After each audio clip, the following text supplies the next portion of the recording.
This shit gotta be said.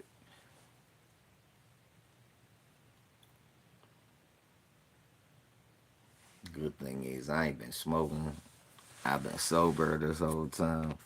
So can't nobody like say I'm saying what I'm saying because I'm high.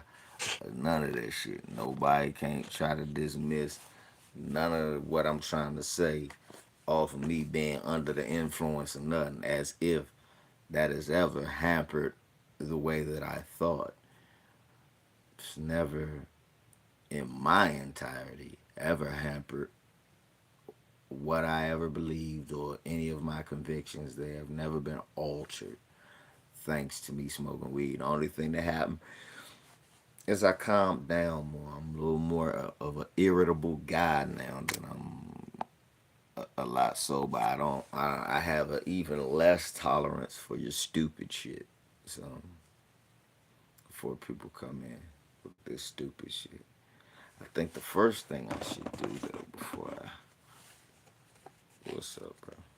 I'm gonna do the first thing I'm gonna do. Is show y'all this.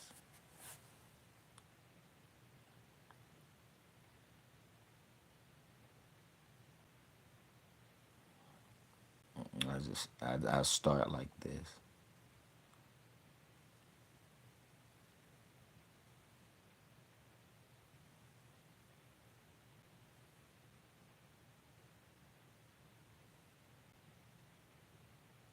I'm gonna just start like this.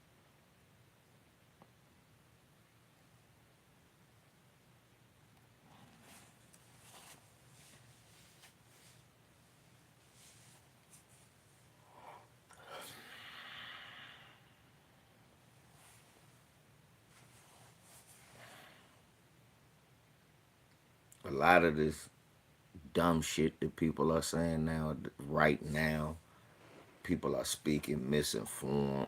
People are saying shit that, I mean,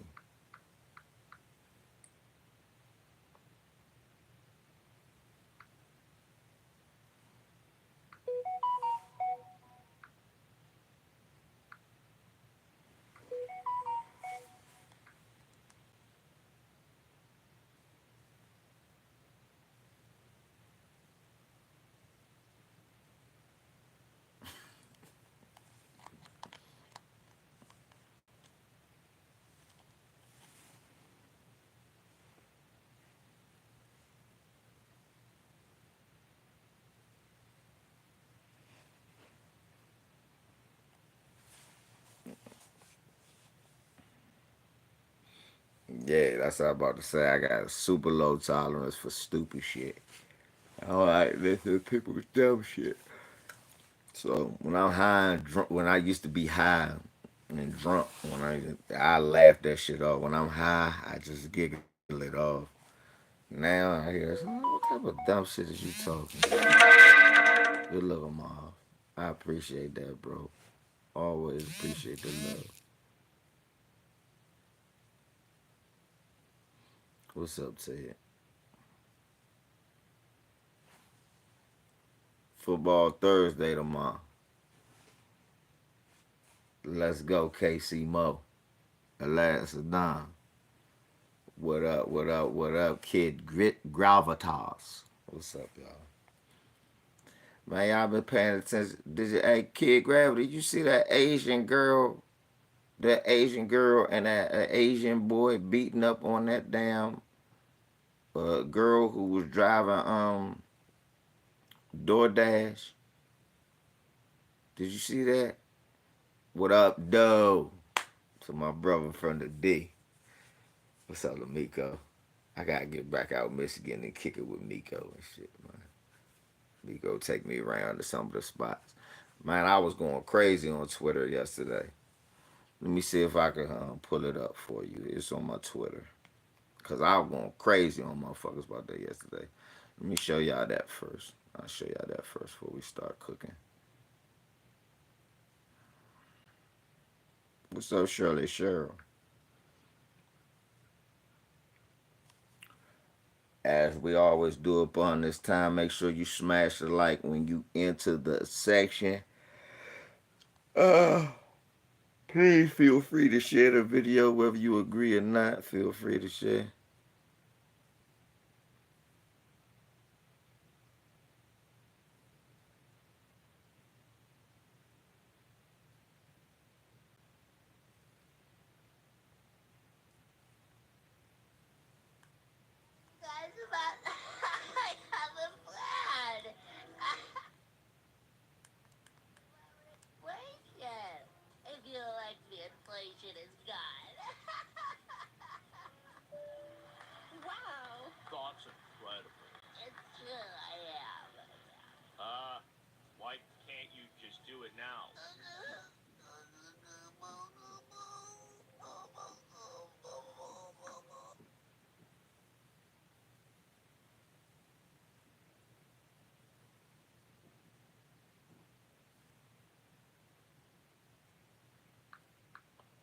Well, I'm not asking that why she can't do it now because she not the president. Uh, Let me show you.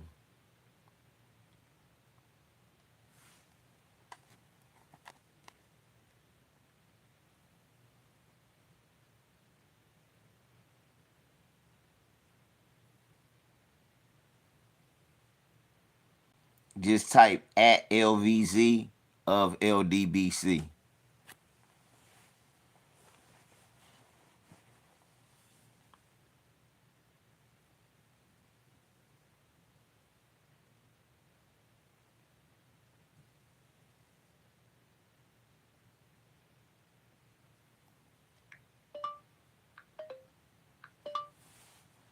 Yeah, because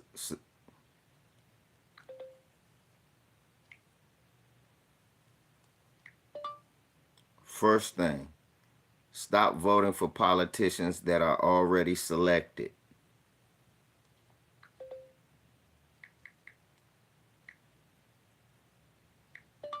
Second thing, cultivate your own politicians.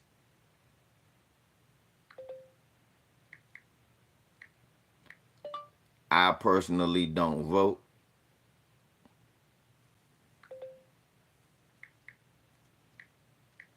because nobody has anything to offer.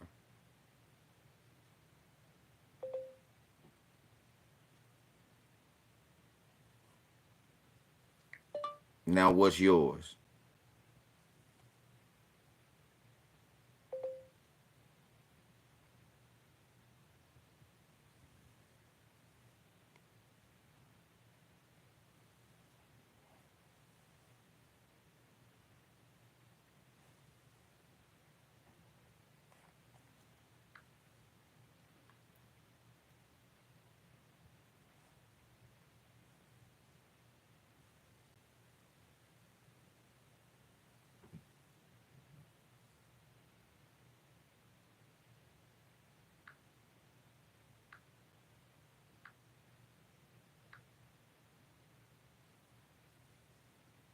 Let me go to my posts. My bad. Here you go.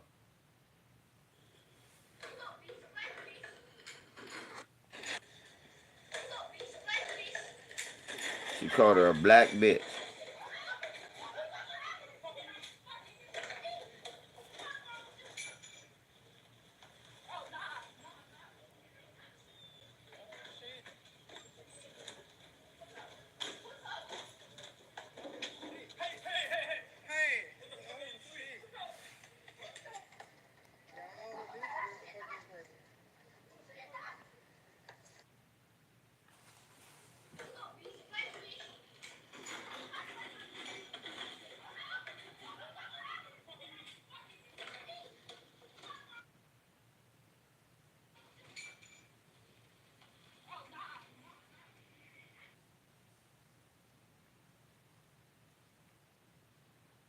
So, as for those who don't know what you just saw, that girl was picking up a DoorDash order and taking a picture of the order. The the Asian bitch tried to accuse her of stealing.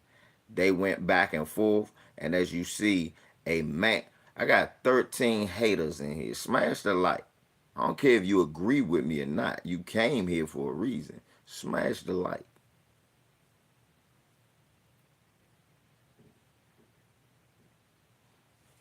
Amen, Kid Gravity. But then they jumped her. And my problem, Kid Gravity, is why was these Negroes standing there recording? Once a man jumps in it, put the fucking camera down. It's time to go to war.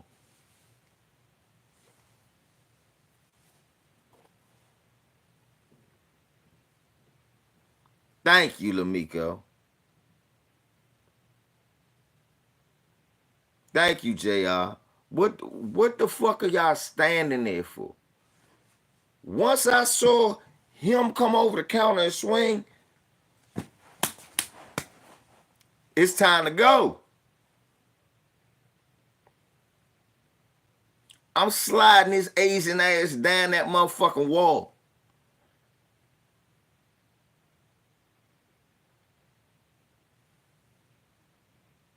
Then somebody gonna leave. Well, after we stop filming, somebody help. No. Once he had her head down and he swinging on her,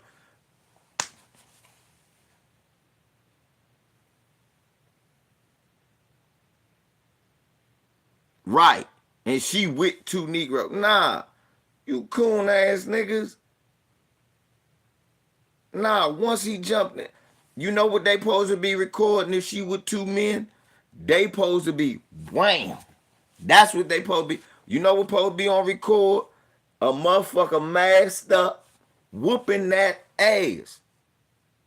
Getting in that ass.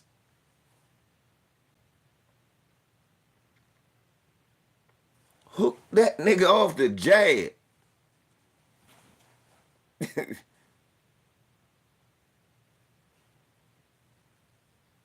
Nah, de facto, no. Wear a mask.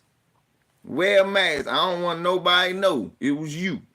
Cause what happens is they'll try to put the shit on you. Nah, put your mask on de facto. Go ahead with that old tough guy shit.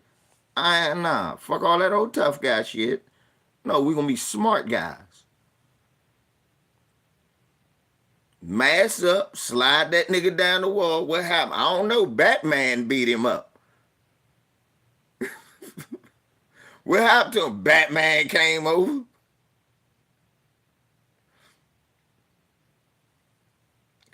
I don't know. Storm Shadow. I need you to be smart, not emotional. I love you, bro. So I need you, right? Pull your shirt up, put your junk around you. I don't know. The Lone Ranger came over with the Russian sickle. That look, that way, look. Cause then, see what happens is once you fuck him up, masked up, and they show all that video, they can't start talking about, well, we got to do something to him too. We don't know who that is. All we can say was that was a good Samaritan. That was Snake Eyes, right? That was Storm Shadow or Snake Eyes from G.I. Joe. We ain't got time to look for Snake Eyes. We got to handle Dr. Greek Freak people. We got to knock the animal out.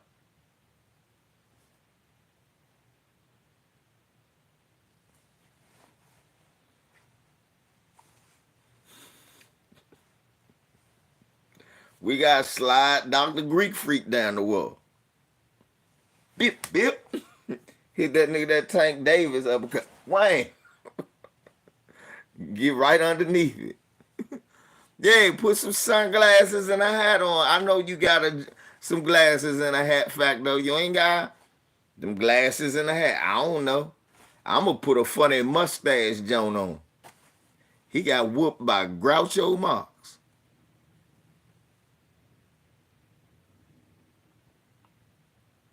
Right, fact though. There you go. That's why I want you to wear a mask. Sleep the nigga, run your motherfucking jewels. run your jewels. Run your jewels. That's what you do.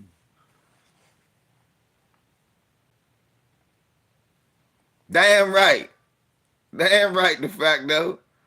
Nigga, you got knocked out by a cross dresser. I buy me a lace front and start super kicking motherfuckers like Shawn Michaels. They were like, I don't know. I think he was LGBT. Look, they gonna think he LGBT. They gonna think I'm LGBTQ. That way they ain't gonna be able to do nothing, kid gravity. Well, he was LGBTQ. We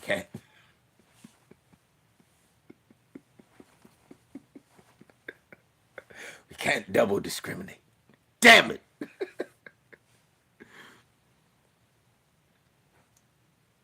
Right. I'ma buy some shit from the Asian. Hey y'all. Hey y'all. And then they talk about some stop Asian hate.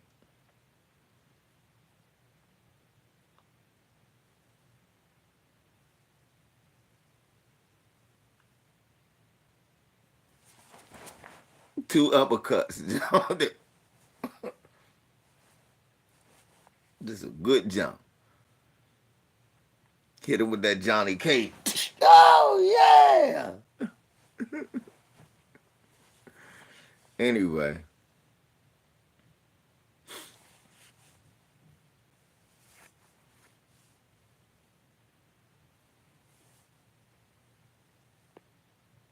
right, right. There you go. It was gold. It was gold dust. Right, fact though. We ain't got to know kung fu, but you know one, two. Bang, bang.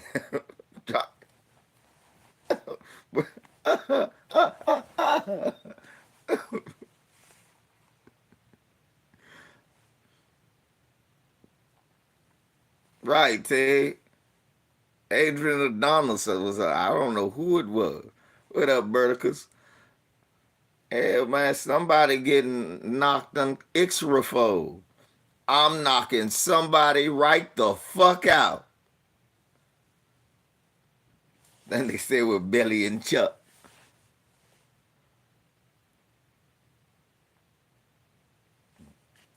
What's the Obama hangover? Niggas was drunk with hope and change when Barack Obama became president to the point that where people didn't listen to people like myself were dismissed as a hater because I said that you can vote for Obama, but I'm still not voting. People were like, "Why aren't you voting?" And I was like, "Well, it's hard for me to vote for somebody I don't know. He's not gonna do anything for us." Man, my fault. Man, I ain't never think I was gonna see a black president. What's up, DC Precise? And my father, I love him to death, but that was our dad. I ain't never thought I was gonna see some black president. Something wrong with you, my uncle. Boy, don't you know what Obama gonna do them? Obama get health care. Nobody wanted to listen to old bald head LVZ. Nobody. I was just an old bald head Huey from the Boondocks. I was just that old bitter bald head motherfucker who didn't like hope and change.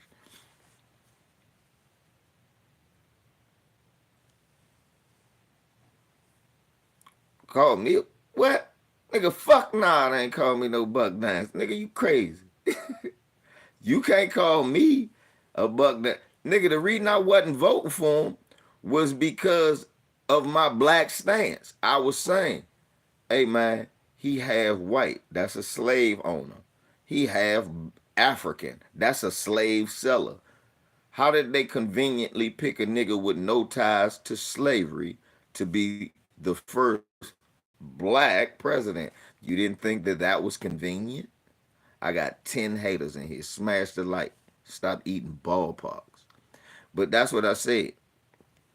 I was telling my father, and that was all I kept saying. I kept saying that I don't understand how they found a guy who was half white slave owner, half white slave owner, half African slave seller.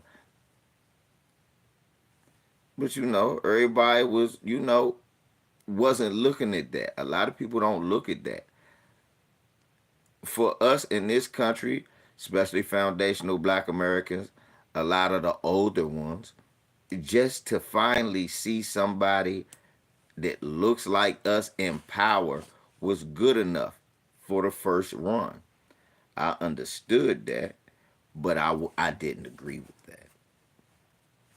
So after Obama, I'm explaining what the hangover is. So after Obama became president, and coons like Skip Gates got assaulted on his front porch by police for trying to go into his own house, Obama drinks a beer with the cops. After Obama becomes president, threats on black men.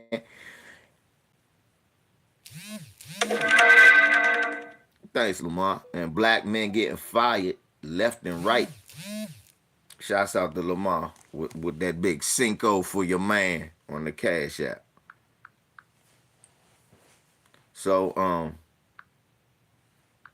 after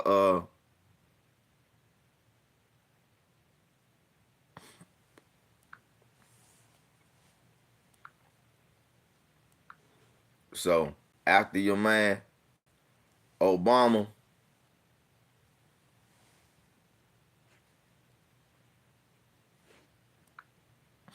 so after your man Obama becomes president, black people are getting attacked more because white people became lunatics, seeing this. Let's just call it what it is.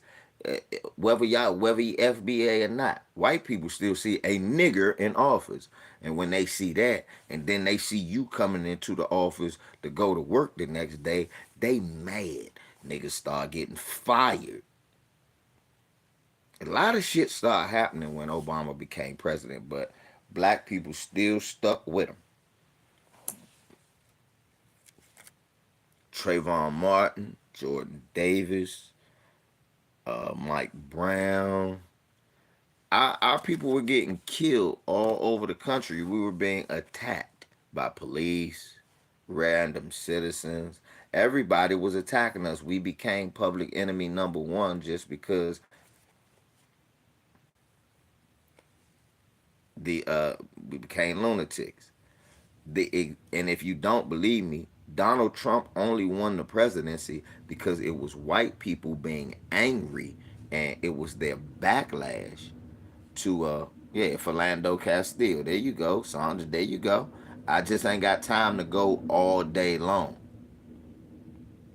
But yeah, you can keep putting names in because it is a endless street of names. Donald Trump was an immediate backlash vote to having a nigger in office. We are not gonna go, no.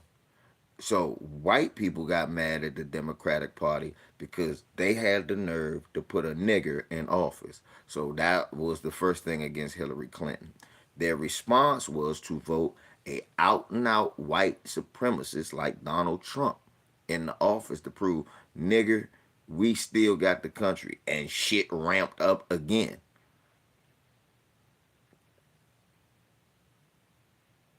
Shit ramped up again. So black people were at a conundrum because they realized that nah, you can't put Michael Johnson in and take that down. No, Michael Johnson was not a victim of the system. Michael Johnson was a hero.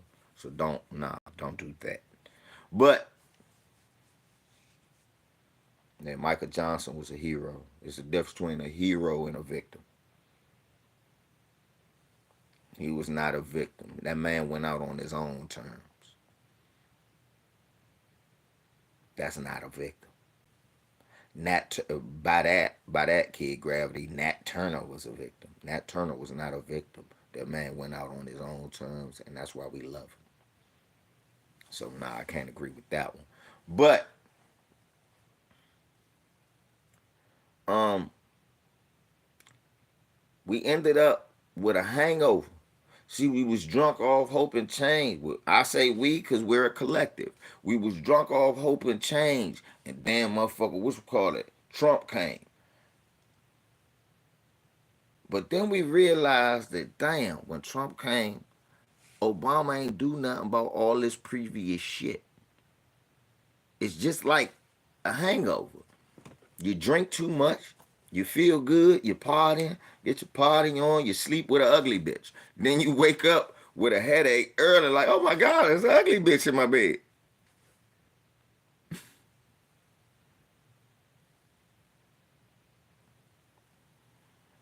Yeah, and that's why we're hyper vigilant about Kamala Harris now. But it's turned us into lunatics because now we're doing goofy shit, like asking who your grandmother was, where your grandfather's from, and really it don't matter. We know Obama's father was from Kenya.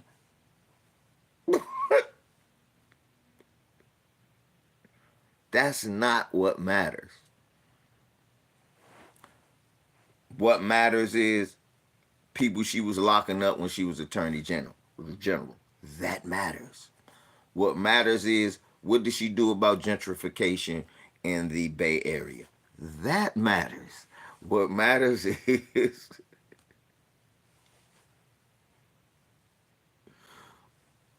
right. Thank you, Bert. Who is your aunt's fifth cousin? Are you sure she black or not? We saying dumb shit like in the early 19 late 1800s, a East Indian moved to Jamaica. He moved from one colonial rule to another colonial. Had a baby and it became we just worried about dumb shit. We're becoming fucking lunatics. We literally don't have to do all of that, but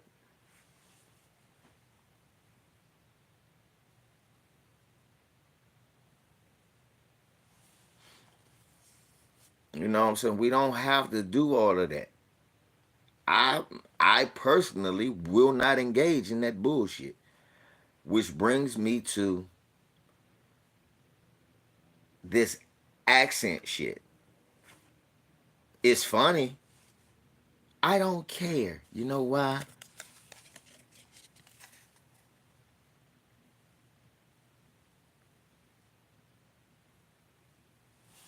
I'm a union member.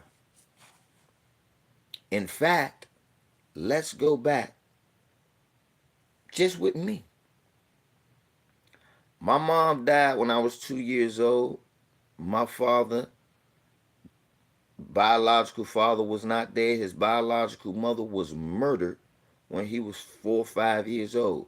He's a 19-year-old man who just lost his lady with a 2-year-old son he got to take care of working at a McDonald's. I remember when my dad used to work at the McDonald's by some quarters off of New York Avenue when I was a little kid. Working at the McDonald's, trying to take care of his son the best way he knew how. He ended up with a construction job out in Virginia. Got his first construction job, and what happened was that my father working on this construction job, he was like, I dropped you off at grandma's house because that used to be the routine. We lived with my great grandmother, his grandma, and my great grandfather, his grandfather, his mother's mom and dad. Keep in mind, his grandma wanted to give him up for adoption after his mother was murdered when he was 4 and after he was 5. My great great grandmother, who raised me and him, said, no, we don't give our kids up. They're staying here with me. So my great great grandmother raised my father and my Aunt Pat, rest in peace, in Southwest DC, the same spot I was raised. Shouts out to Letha Henson, that beautiful woman from Calvert County. I love you and I miss you every day. Anyway, so my father goes to work, drops his son off, me. He go to work, and he got to pick me up early. Now, unbeknownst to me, I heard the story later on. This is what happened. He shows up to work late, and they're cussing him out and called him a dumb motherfucker. He's like, oh, don't call me that. Don't. My father said that motherfucker cursed him. He said, Va, I went, bang. My father hits the cracker. He said, Va, I hit that cracker so hard, man. He hit the ground. He said, I never forget. I hit that motherfucker, Va. Man. Now, keep in mind, my father's stepfather, my granddad, Norman Smith, that just passed recently at 86. He used the Golden Gloves boxer, and they used to box. So my father hit the Bama. Bang! He said, Va, that motherfucker hit the ground. He said, Va, when he falling, the motherfucker hard hat was spinning in the air. He said he hit the ground. The hard hat spent in the air. He on the ground.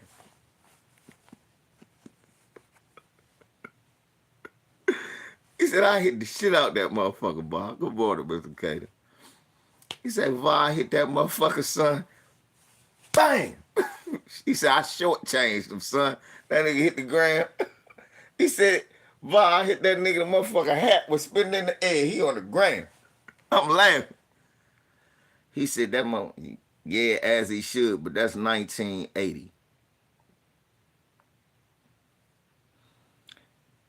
He said, that motherfucker Cracker Spit said, you motherfucker nigga, I have you lynched before you get out of Virginia. My father said, I thought about where I was. And I thought about you. He said, man, I jumped in the car and I hauled ass. He said, he said, and I hauled ass. And I'm speed my ass off. He way out, I think, like he said, he was like near Dulles area. He said, man, so I'm flying and I'm trying to hurry up, get back home, get my ass back to Southwest. He said, on the way there, I see a company. He said, I done lost my job. He said, I done lost my job. I'm thinking, oh, fuck, I got to be able to take care of my son. I done been there before. This literally happened to me, too, as a grown man. I punched one of my bosses, get fired, and I'm, I'm indignant, I'm mad, but at the same time, I'm like, oh, fuck, what am I going to do? I got to take care of my son still. Well, on the way home, it just so happened my father saw a junk that said, hiring help wanted. He stops. It was a company called Baco Plumbing. My father didn't know any plumbing. And he ended up putting his name on the dotted line, ended up getting the job working at Baco. He used to be late, dropping me off, and they started him making pennies on the dollar. He didn't know what he was doing. It was his first time. He said, Va, I was dumb as a motherfucker out there. I didn't know what was going on. I ain't never did that before. That was 1980. Now it's 2000. My father's been a plumber 44 years. I remember one day he came home crying because he had studied to be a journeyman plumber. He got his journeyman's card in like 86. And he figured after all of that hard work and doing good in school and coming to work, he was working. I remember he was probably making like $2, $3 an hour. He wasn't making that much money. This is back in the 80s. Um, so he was trying to advance himself. So he was doing this. I remember my father used to have motherfucker. No, my father got great handwriting and penmanship. So like I used to see the diagrams of the pipes and how you put the fittings together. And I used to be a little kid, but I would go through just looking at the stuff, like looking at my father's drawings and stuff. And anyway, he had finally got his journeyman's card. So he figured after all of those 5 years of hard work, he used to work at the CVS, the People's Drugs at night, so that me, my brother Twan, and my brother LJ could have a Christmas.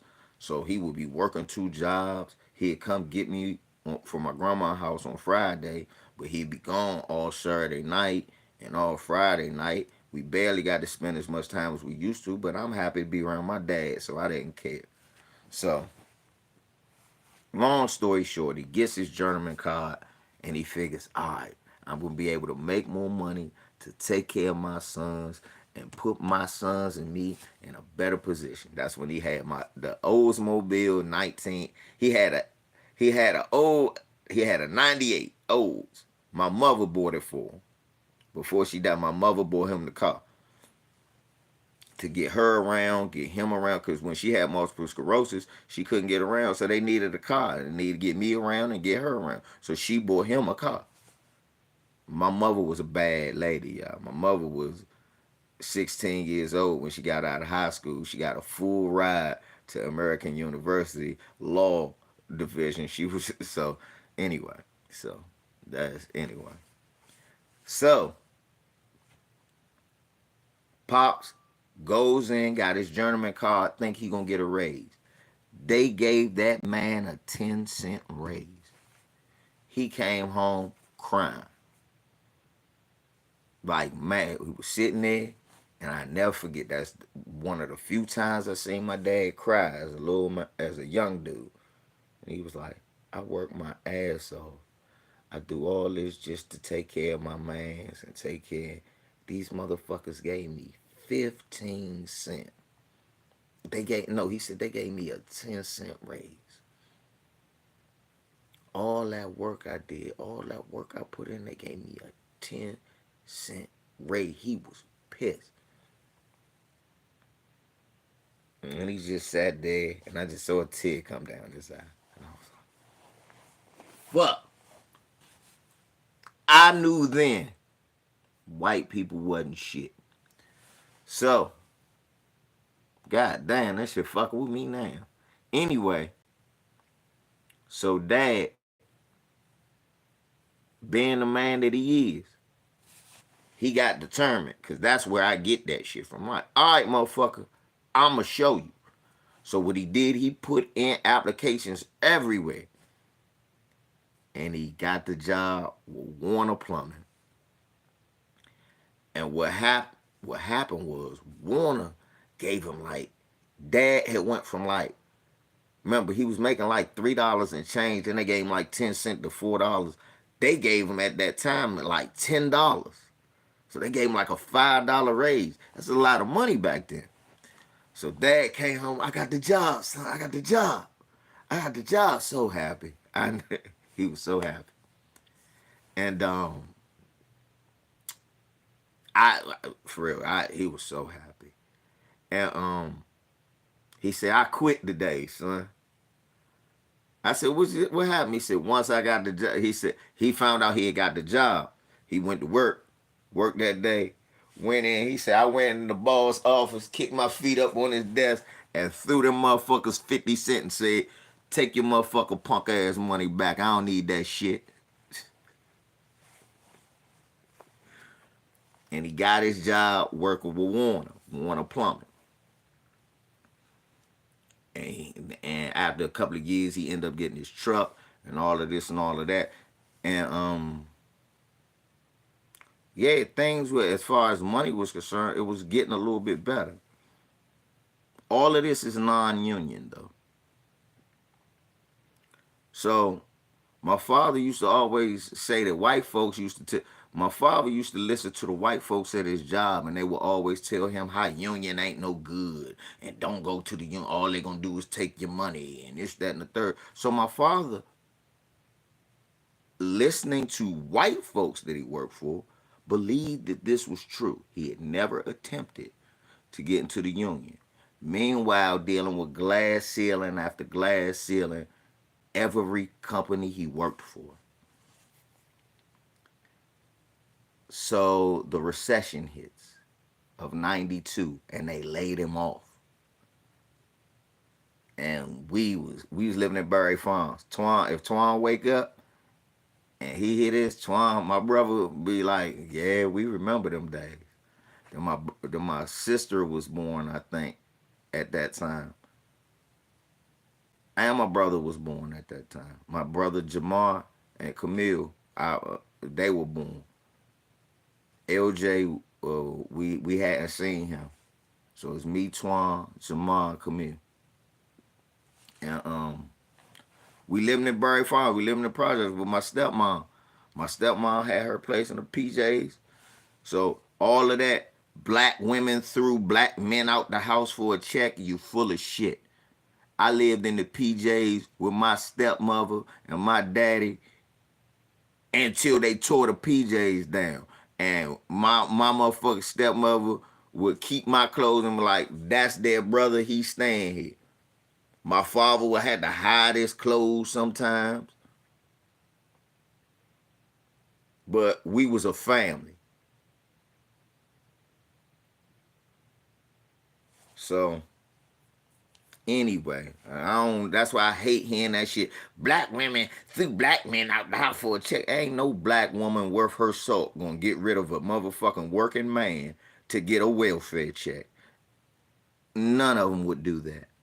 So anyway, we was doing, we was living in the PJs, but we wasn't doing bad. We was doing better than a lot of other families. But then the recession hit and times got lean. But the weird shit was I ended up with a job. So here it is. I had a job, able to buy my own clothes and own stuff. So that took shit off my dad. And I go buy candy and shit like that. Me and my brothers in there playing the video. So that shit got easier on my dad. He still got his unemployment till the recession left, and then he got back to work again. Fine. But the whole time he dealing with glass ceiling after glass ceiling after glass ceiling after glass ceiling after glass ceiling. The last time he worked for a non-union company was in the 2002. Somebody ran my father off the road, right? Now he worked for Atlas Plumbing. Let me tell you about how good a plumber my father is.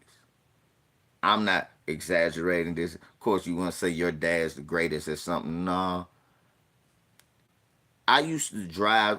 I used to be driving through the city as a grown man. If I see a Warner truck, after my father had left Warner, I went. My dad worked for Warner. What was his name? Gerald Smith. You're Gerald Smith's son? Man, your father is a great plumber. Your father. Like I could stop anybody driving in his company truck and go. My dad works for y'all. What's your father's name? White, black, don't matter. If I saw an Atlas truck and I said, hey, yeah, my dad worked for y'all. I said, who? Gerald Smith. You Gerald Smith's son?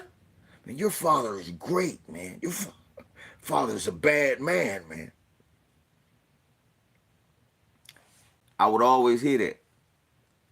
But I was wondering why he never was getting paid like that.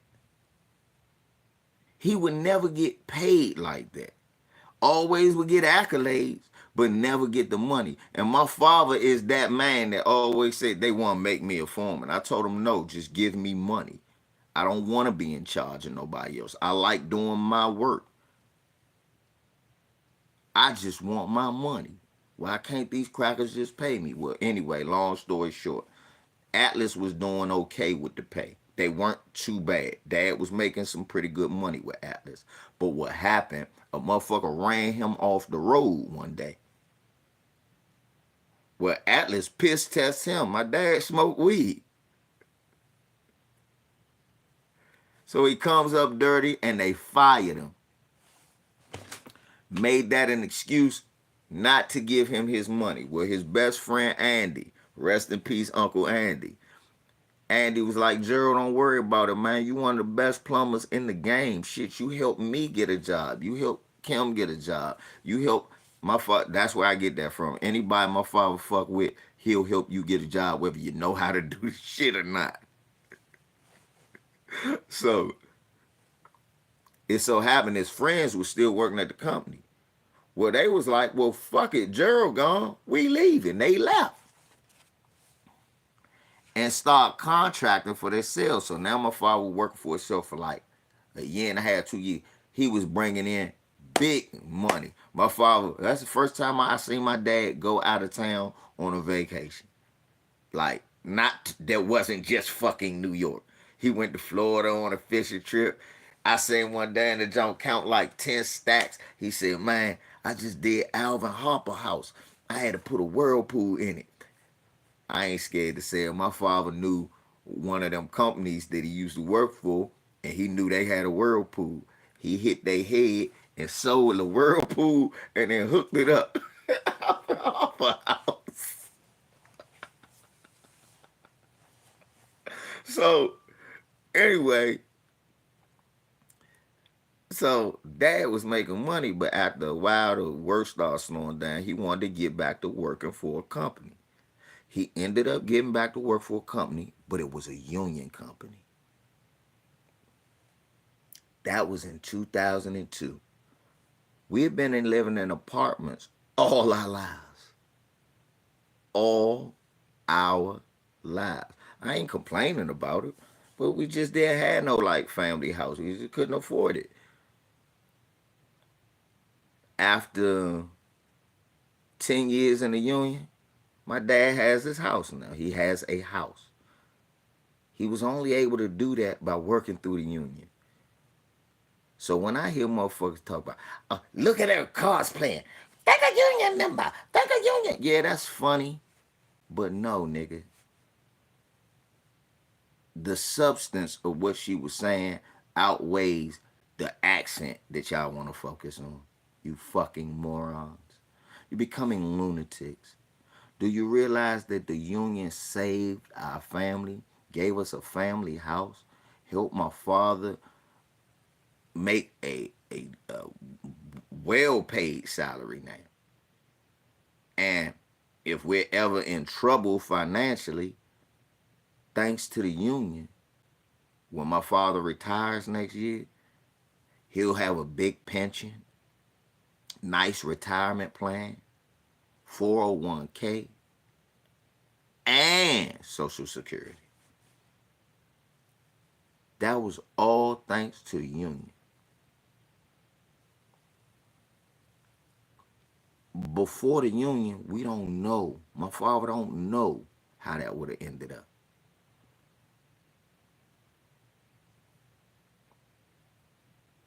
My father said 12 years into the union, I let white people tell me all the time that the union was bad.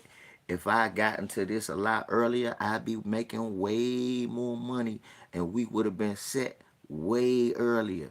And then he apologized to me. I'm sorry, son. What? You, the oldest, you had to take the brunt of the blow.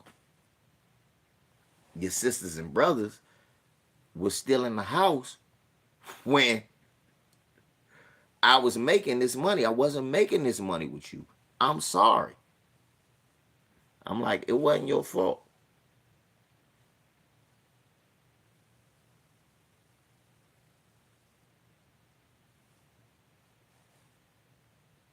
The union.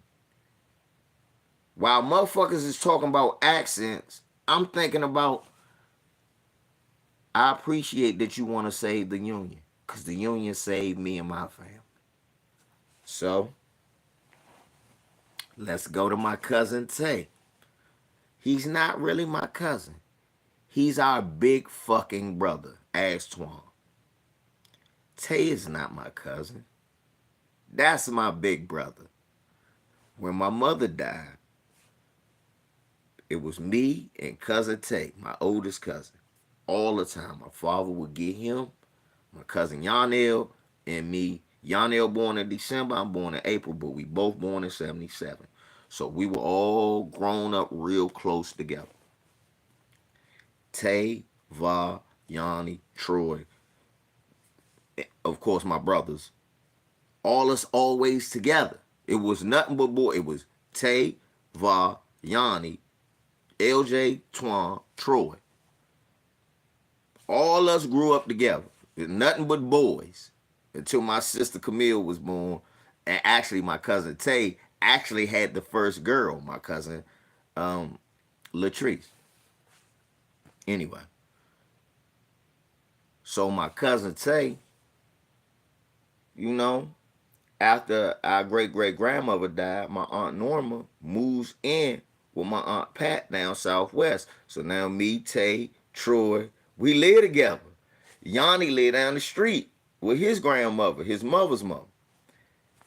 So we together all the time, like we always been. But now it ain't on the weekends and in the summertime. So now we growing up. Tay has end up fucking with Raymond and Raymond, the twins. They used to live in Northwest or 15th Street down the street from my across the street from my great grandmother that my father used to stay with. Now, these niggas start selling cocaine. I will never forget. I was like, I want to say this was 86, 87. I think it was after that James died, my great grandfather. Um, what up, Bang? Bang showed me that motherfucker 2K. I'ma get it. I'ma end up getting it. But after my great granddad died, we was still over. My great grandma was a little off. I love her, but she was a little off. Shit, great grandma went to motherfucking jail for stabbing her lady up. Cause after her daughter got murdered, my great grandma kind of lost it. After my grandma got murdered, her only baby, she kind of lost it. But anyway, one day, Tay was like, "Come on, Val, we gotta go over Raymond and Raymond house." We was playing football outside. This is how old I am, cause y'all not gonna know. My nickname was Don Bessalou. I was a little kid. They was like, nah, cause they wouldn't let me play. So they let me. They was like, no, he the coach. That's little Bessalou, Don Bessalou. I ain't know who no Don Bessalou was. I said, man, let me play. So they finally let me play one day, man. They throw the motherfucker ball. They saw I caught the joint, scored at the end, right? No bullshit. Now I'm a little kid. They like five. My cousin Tay like 5, 6 years older than me. They like 5, 6 years older than me. 4 or 5 years older than me. They pick me up. Best salute. We had beat the block down the street. I caught a touchdown on them and scored. They like, yeah, best salute. Yeah, that's our youngin'. Like I told y'all let me play. I know how to catch. So I used to always be with my cousin. We go over, we watching movies one day. And all of a sudden, these niggas is out here snorting powder. They like, yeah, you don't know about this. I'm like, what are y'all doing? That is drugs. I'm a little kid, but I know what it is.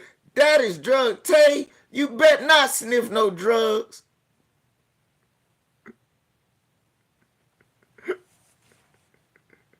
I've been told that all my life, man. I like, Tay, you bet not sniff no drugs. I'ma tell grandma. You bet not tell. Whatever. You bet not sniff no drugs. I'ma tell dad. Oh, you got Bessalou with you. Bessalou, don't be like that, Bessalou. You ain't gonna tattletale, is you, Bessalou? And I'm a little kid, you know. I go under the pressure. Don't get at to my cousin, right? Cause I'm old to just say no. So, long story short, all them niggas became crackheads except my cousin.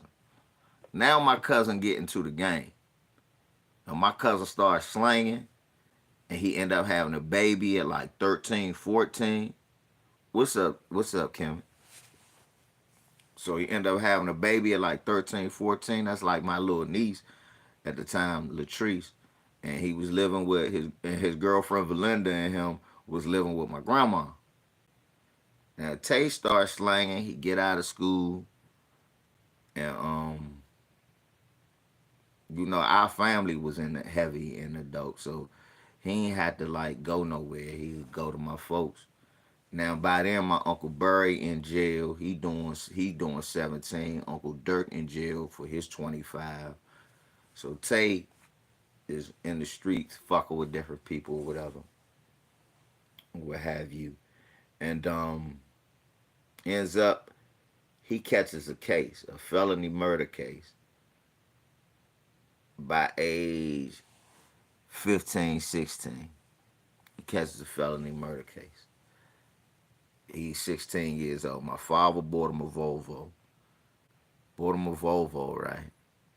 He had to get it in my dad's name. So my dad get him a Volvo. and he come get me, and we go see the movie Mobsters. He take me to see the movie Mobsters. He come pick me up. Come on, cuz, let's go. Y'all niggas sitting in the back. My little cousin sitting in the front. He driving the Volvo. This nigga only got a license. But my father bought him a car. I don't care. I'm riding in a car with my cousin. I don't care. So he take me to the movies. Iverson Mall right here. We go to the movies to see Mobsters, the movie Mobsters. And 3 days later, I go over my aunt's house. I come back, and my father like, your motherfucking cousin is in jail. Police done knocked on the door. They didn't use some. They didn't use the car to run up in somebody. They pulled a kick door. Cuzzo said they had they had they had the coat. They had the money. They was all masked up. He said, this is why he always tell me don't hang with new niggas. He always say, cuz, don't be around no new niggas. Never be around new niggas. Cause what ended up happening was the new nigga who came with him, he was with his normal partners. The new nigga who came with him goes back in the house and start killing people and kill everybody in the house. They take off and leave and then rob a motherfucker liquor store. When they get caught, they found out that they robbed a gun store. That's how they got the gun. Then they linked the guns to the murder. Then the other shit that they had, they linked that to it. So it's all, we like, oh my God, my cousin gonna be gone forever. I'm out this bitch by myself. I'm like, fuck it, I'm the oldest. I gotta look after my cousins. So I'm next in line. I'm the next oldest. That's what it is. I gotta hold it down. I hope my cousin come back home. Long story short, my cousin had a public defender named Lanny Davis. Lanny Davis ended up becoming a senator or something like that. Lanny Davis got my motherfucking cousin off. Turns out that the nigga who did the killing told on himself, said, no, they ain't do that. I did that. So he ends up beating the felony murder beef and getting out with time served 3 years, 4 years later. I'm about to go to the military by then. And now he a grown man getting out of jail. He get out of jail with his girlfriend or whatever. And now, I'm in the military. Cuz get a job working at Jiffy Lube and still doing this thing on the side, right? He on probation. She ended up getting pregnant around the same time my oldest son was being born. So my niece Octavia and my son Charisma's around the same age. So anyway, now Tay working at Jiffy Lube, but he still got this felony shit on his record. And he working at Jiffy Lube and he's selling weed. With, of course, yeah, yes, that's why I'm always connected. So he say, um, he's selling weed and he working at a Jiffy Lube. I end up back home from the military, and we and when I get back home from the military, I need money, so I'm running moves, and we running moves together or whatever. And one day, one of his clientele come through and like, you always working, you about your business, you got your kid. Hey, look, I'm a electrician. This a black man. I'm an electrician. Put your application in. I help you get a job with me. He ends up getting a job as an electrician, working down there on K Street. If anybody from DC y'all know what I'm talking about, with the old IRS right across the street from Gonzaga. He ends up, what's up, Gloria? Gloria, you ain't do what you said on that Cash App, but I'm good. Anyway, so he ends up, uh, they end up getting that job. Yeah, Atlanta. He ended up getting that job at Jiffy Lube. Then he ended up getting an electrician job. So what ended up happening was He was working right there on K Street. All them buildings gone now. And he called, and I ain't had no job. So he's like, cuz, come down here, fill out an application, you can get a job with me. So I end up an electrician with him. What's up, LB? So I end up an electrician with my cousin. Now we done both got this through his weed connections. So now I'm an electrician. And then my brother OJ there. And I try to get my brother LJ in them there, but Twan and LJ, well, not Twan and LJ. It was LJ and his man. Glory. If you did, you didn't send it to me. You sent it to the wrong person. Cause it's not, I didn't get it. I told you it was $1LVZ LeVar Smith. It's a big ass picture of me. If you did, it was not me. I never got it. So, anyway, but I appreciate it. I'm sorry you got ripped off. Look, so, anyway, what ended up happening was it ended up being an electrician union job. And now my cousin make $200,000 a year because he's still an electrician in the union. Now a licensed electrician making at least $205,000 a year as a union electrician. He caught a motherfucking, he caught a case. He caught a case. I remember a nigga owed my cousin like $100 and some dollars for an ounce of weed. He said, Va, remember? Because this what happened. My cousin always would give me bud to smoke. And what happened was, he was like, cuz, I got to get this last ounce to dude. He said, I got to get this last ounce to dude. So, I'm going to give you some of my personal. I can't give you no weed. And I'm like, I'm cool, cuz. I buy something from you. He was like, nah, you my cuz. You good, bro. You little bro. You good. You ain't got to give me no money. Here goes something to smoke. Because I was staying with our grandmother. What ended up happening, y'all, the nigga didn't give my cousin the money after he fronted him and tried to take off. He said, man, I'm telling that nigga ain't getting my money. Va, if I catch that nigga, I swear to God.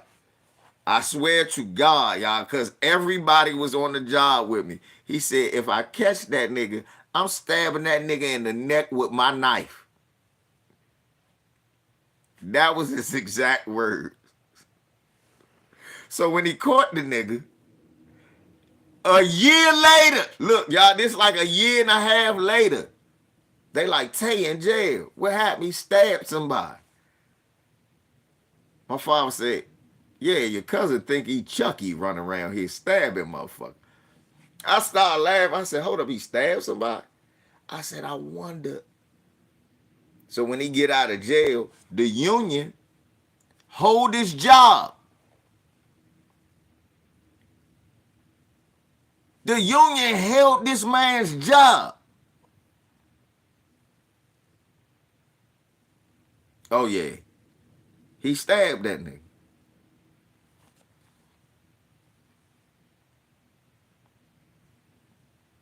Right, union man. The union held his job. Made it possible for him to get good lawyers and shit like that. Shit, my union that I'm in now, we got a motherfucking legal fund. If any of us get in trouble, we got lawyers. Y'all know me. I bust my ass working on moving trucks.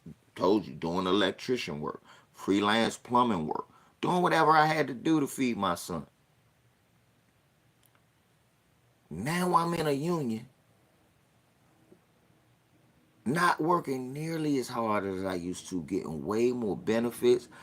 Barry run around with nice motherfucker Ralph Lauren glasses now that I don't have to pay for.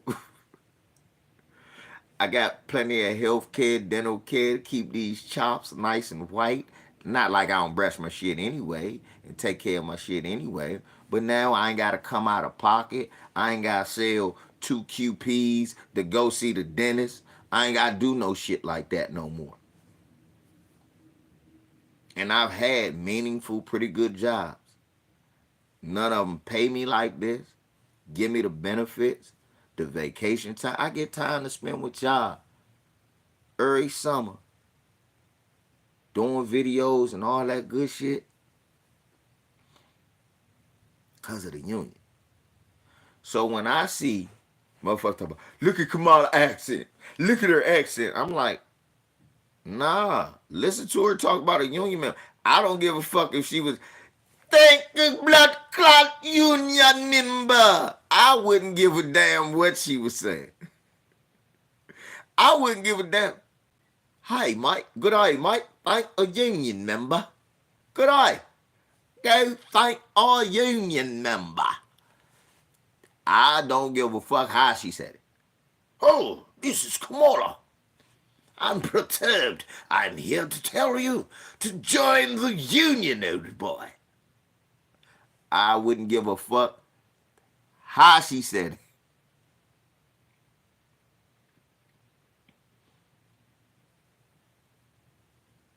No, Maxwell, hold on. Cut that shit out. Because you know like I know.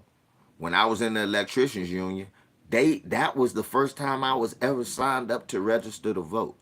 They signed us up to vote for the Democrats.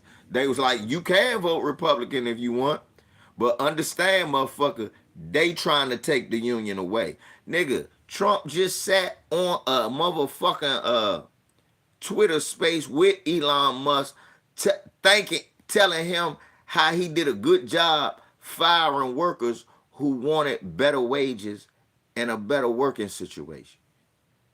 That's a fucking union. See, my point is this.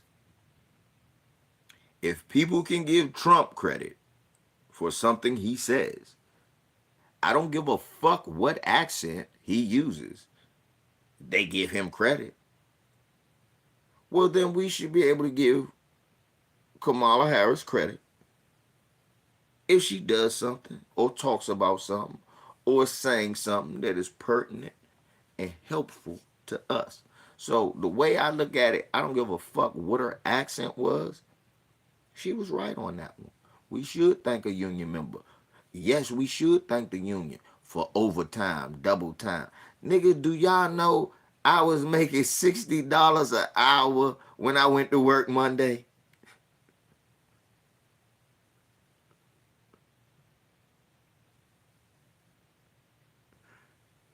Nigga, thank a union member. Do y'all know on my birthday, whether I go to work or not, I get paid? Meaning my birthday falls on a day off this year. I still get paid. If I went to work that day, that's $60 an hour. Do y'all know I get paid time and a half? I mean double time and not time, double time and a half on Christmas and holidays like that. Nigga, do y'all know? Yeah. What is wrong with y'all? Nigga, do y'all know I get paid sick leave? Do y'all know how they want to fire us and they can't? Because do you know Friday, every, do you know Friday, my fellow union members all came to one of the union leaders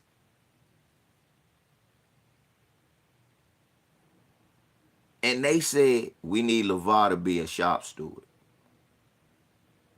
Friday, I will be voted in as the shop steward for my crew.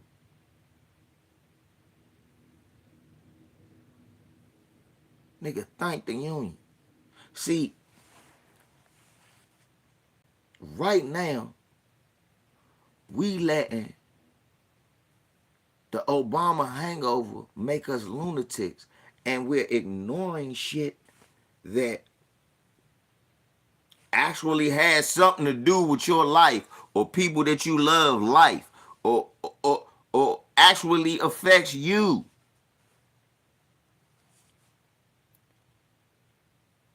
Ain't no way I'm gonna be voting for. If I am, ain't no way I'm gonna be stumping. If I want to, if people voting and I'm not voting, match. I want motherfuckers to vote for whoever gonna save the union.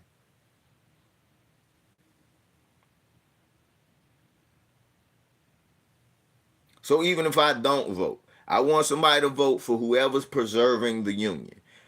I, at least do that.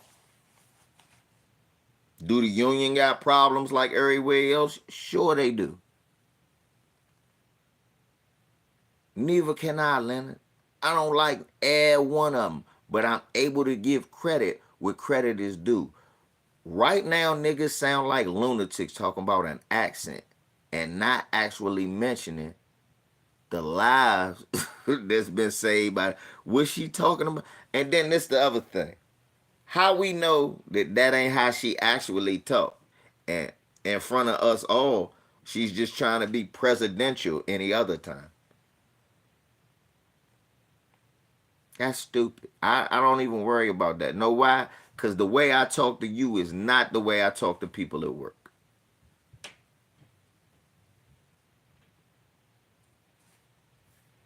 The way that I talk to one crowd is not how I talk to the other crowd.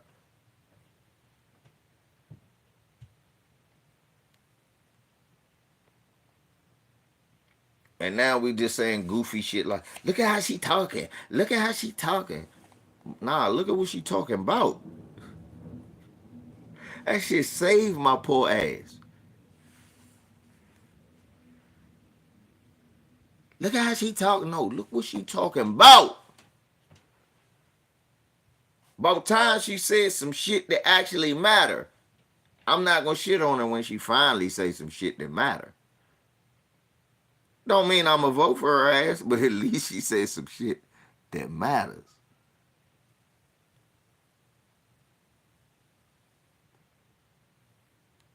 Give her credit for saying shit that matters. I never go into my life story or no shit like that. Cause we not here for that as far as I'm concerned. We all go through stuff. We all got trials and tribulations. We all have hardships we gotta overcome. So I ain't special in that regard. I don't look for no sympathy or no shit like that.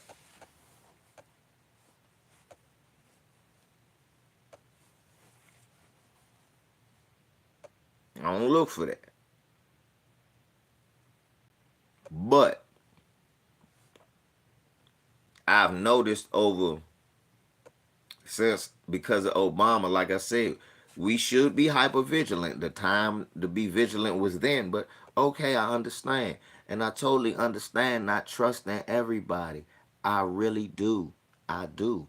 And I totally understand not voting for motherfuckers who don't do nothing for you. I really do. I do. And I totally understand not throwing your support behind one candidate or another because they both trash. I get it. But what I do not get is how come Kamala Harris can't do nothing right?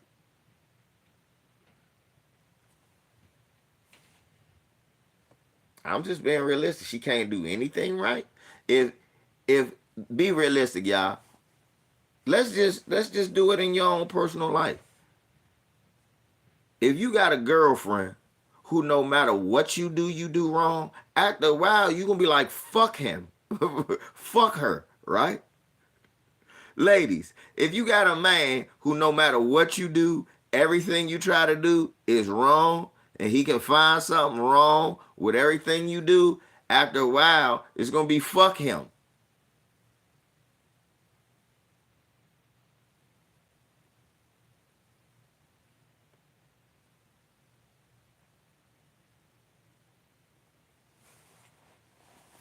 I'm just saying.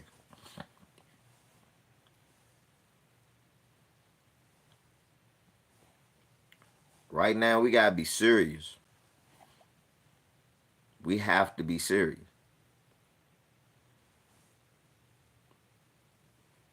Right. So, Gloria, I put the thing in there for you. So I hope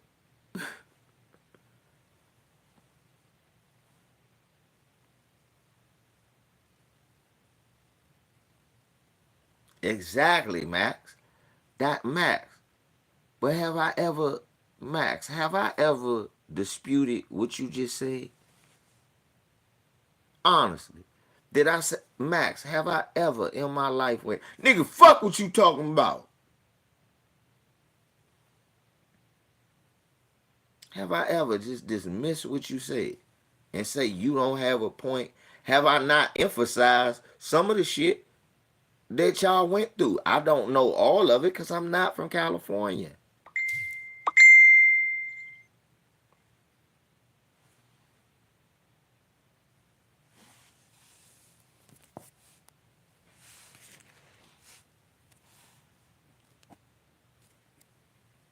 Which one? Which curry she gonna have me eating, bruh?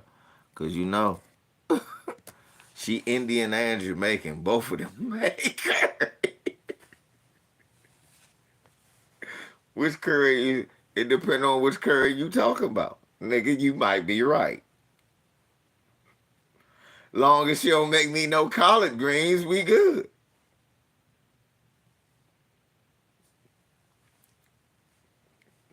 Letter, you ain't getting me, nigga. You might be right, depending on which one she make. She make that Indian shit. I don't want that. That shit had you stinking. She make some Jamaican curry. Shit.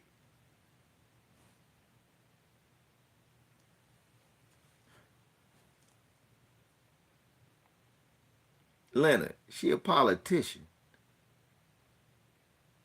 Do you think I vote for politicians because they good? Do you think I would ever think of, do you think I would vote for a politician because I think they're good? Nigga, they're politicians. You know, such that, nigga, it's not a such as whether you competent or incompetent. As long as you don't try to make me no motherfucking gay. Right. Don't make me no Delta faucet. I've been sitting in the tub collard greens. Long as the bitch don't make me no collards, I'm good.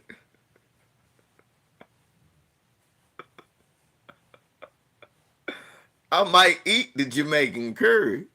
She might make me some jerk chicken.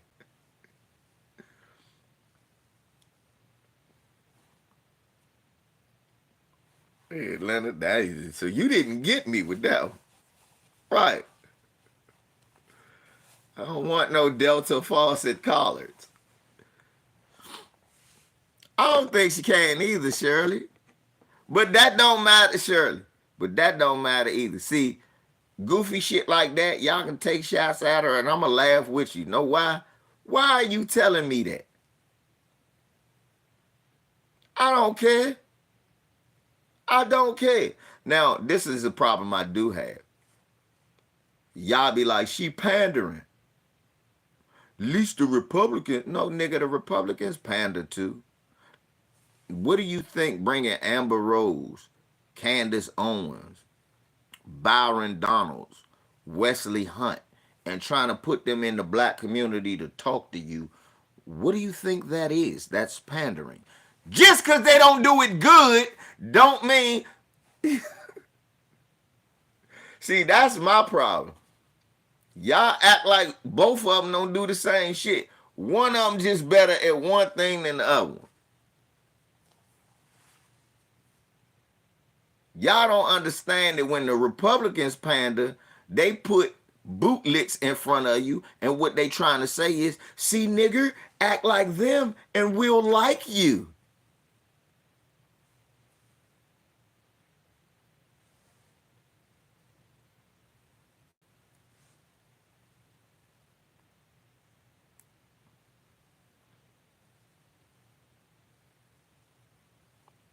Shirley, no, they not. They not pandering harder. They're pandering just as hard. Honestly, the Republicans pander harder. You gotta pander harder to push something that's even to try to push bullshit on black people. It's not hard asking Beyonce to show up. That's not hard pandering.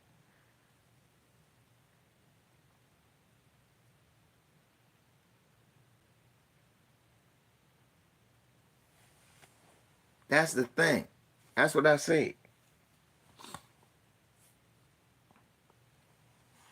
Yeah, but stop acting like one is worse than the other one or one is better. No, they're both the same. That's why they work together. That's why they go to lunch together. You niggas need to come here sometime. Y'all niggas need to come down here sometime. Real talk. Let's come down here sometime. Tell me you in town. I'll take you downtown one day when I'm off. Come during a weekday. Tuesday, Wednesdays when I'm off. We'll go somewhere. We go to lunch. We go to lunch downtown. And you'll be fucked up at what you see. She didn't say she will never do anything. And Donald Trump just told you the other day by having what's we call it this, he ain't never gonna do nothing. So, but you still talk about how he's the better choice. So that's my thing. See, again, you're selective dick riding. So she said, I'm not gonna sit up here and do nothing for black people. No, yep, she said that 4 years ago. She damn sure did.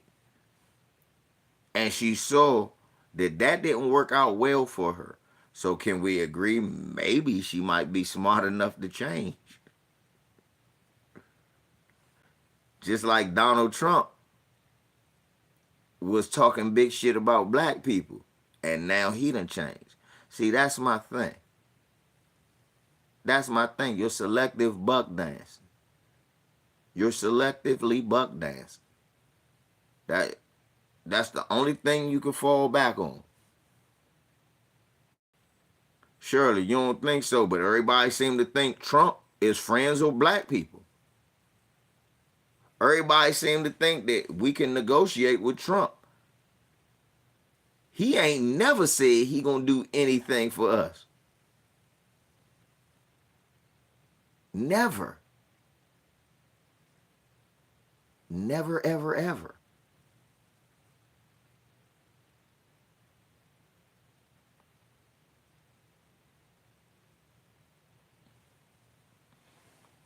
But then you get people like this guy coming in here. But she already said she will never. No, that's not what she said. She said, I'm not going to sit up here and just say I'm going to do something just for black people. No. Yep. That's what the bitch said. And it cost that bitch an election run.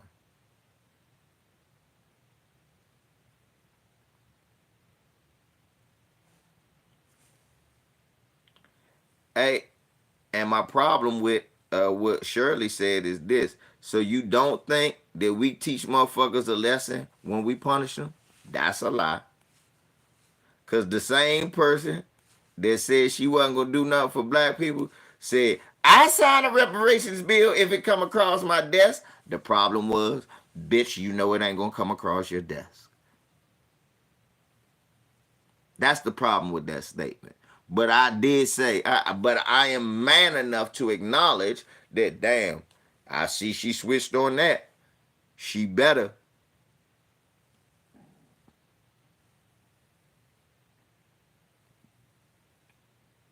Maxwell, what's happening now?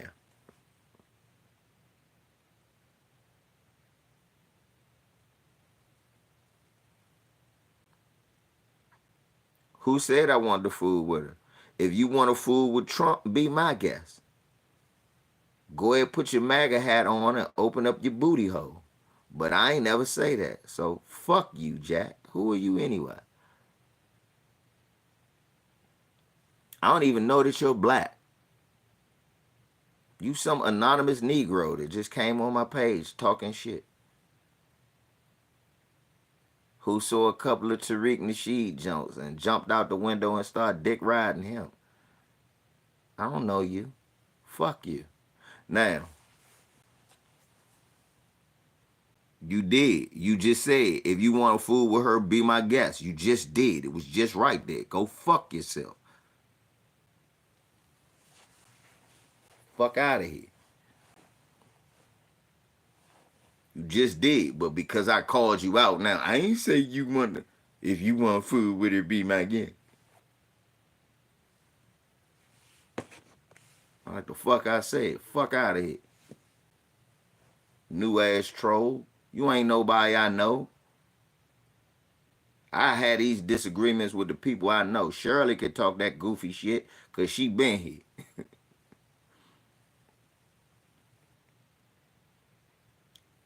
Maxwell can talk that goofy shit because he been here.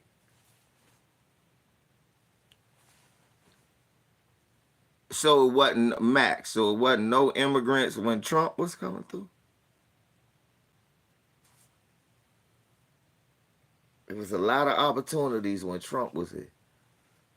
I don't get what you're saying. I don't get what you're saying. I don't get what you're saying. It wasn't no more opportunities when Trump was than it is now. It's the same amount of opportunities and the same amount of immigrants coming through. And guess what? It was a literal fucking caravan coming when Trump was president. And the only people they beat back was the Haitians. Stop, nigga. He locked a few Mexicans in cages. That's all he did. It wasn't no less immigrants. Nigga, California was done before Trump got there. And guess what? Reagan started that. Stop it. Y'all niggas funny. Y'all better do y'all homework. Reagan started the immigration flow. Thank you, up y'all.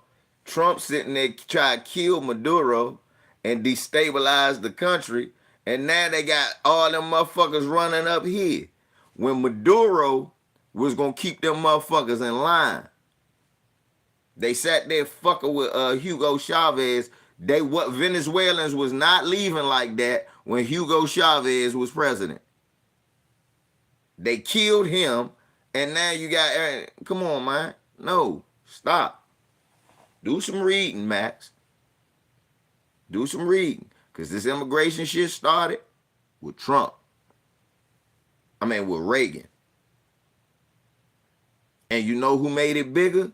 Bush the second. And you know why? Because his sister-in-law a Mexican.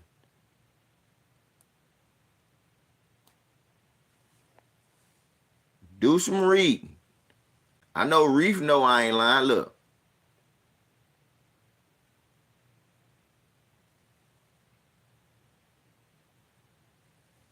Remember when Hugo Chavez, when they charged us too much money on gas, when gas prices was out of this world, Hugo Chavez said, man, nah, I ain't even gonna do that. He opened up his oil refineries to make gas lower for people. That's why you used to could go to the Chevron gas station and gas would always be way lower at a Chevron than it would anywhere else. They started working with Hugo Chavez.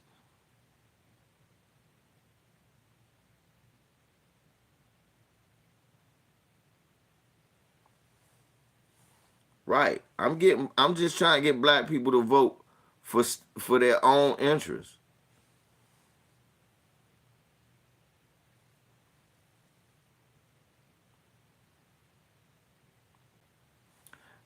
Max, that was just some words. I'm living it VZ. Nigga, you're not the only nigga out California. I was literally out California, just like when Trump was president, just like it ain't, and the same shit is happening. So you never answered my question. You never did. And it's because you know I'm right. It ain't no more Mexicans or no more Venezuelans coming in than it was any other time. And guess what? No president's gonna stop it.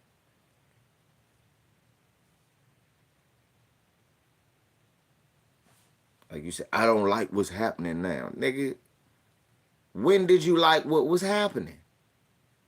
When? So 2016 wasn't no. So you saying from 2016 to 2020 wasn't no immigrants coming in the country? Go. You know better than to say that, Max, because you know it was bullshit. And if we being realistic,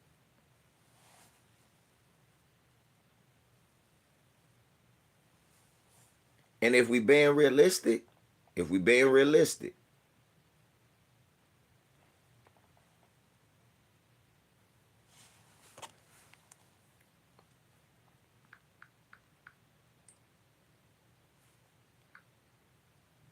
let's see if you're right. You know we can track these things, right?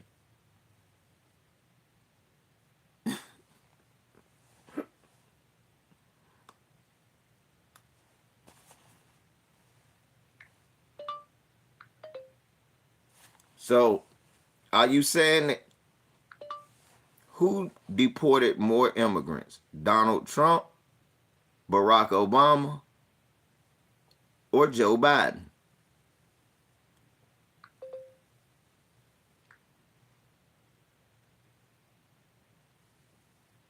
Of course, we know that Obama did.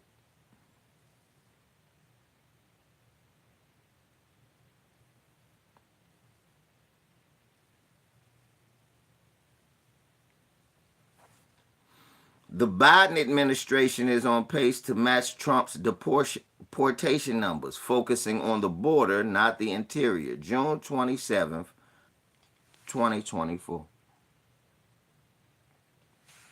So it was just as many.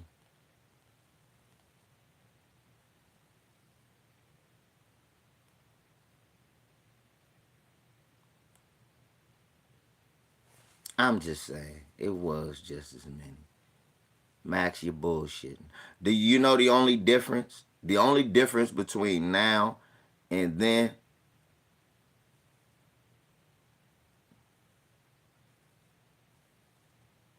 Oh, lioness. Well, then I got you to blame. Fuck Obama. The nigga did nothing for us at all.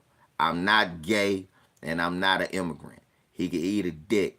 I didn't vote for him. I never voted for him. I told black people they shouldn't have voted for him. He had nothing in common with us. He is half white slave owner, half African slave seller. They found the only black man with no fucking ties to slavery to be president, and he did exactly what you would expect him to do. Nothing. Now, cuz you campaigned for him. You ran around for him. You was making phone calls. Vote for this nigga that don't nobody know. Vote for this nigga that ain't do shit in Chicago. Vote for this nigga that's just blowing smoke up your ass.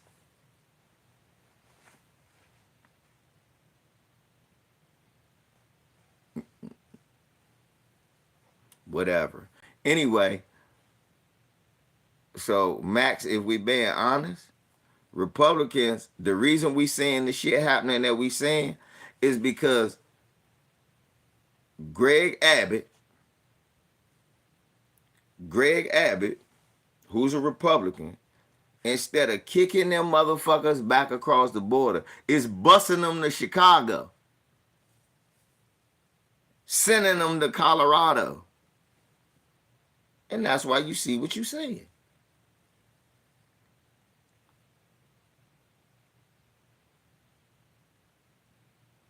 Leonard, you know what to do.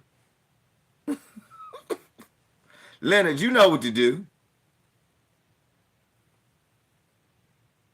You know what to do.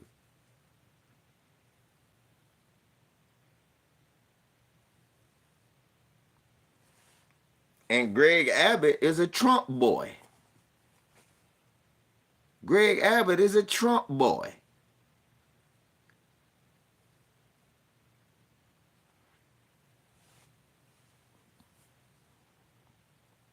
The whole time I've always been able to get day labor work. Thank you, DC Precise. Come on, man. How?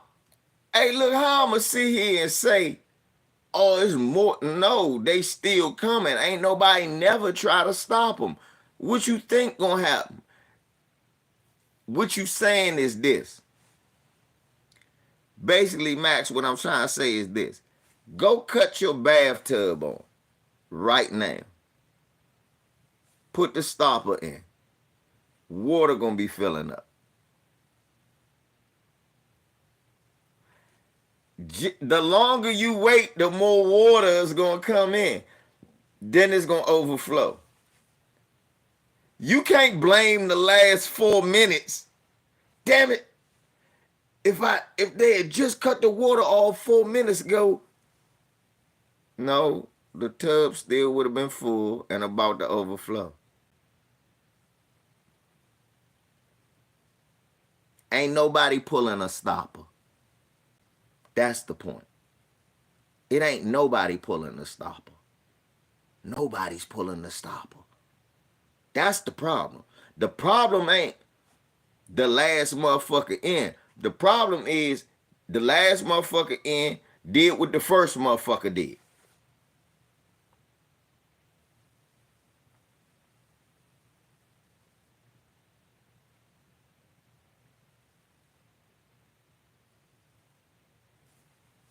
The problem who cut the spigot on. And everybody left it running. But nobody pulling the stopper.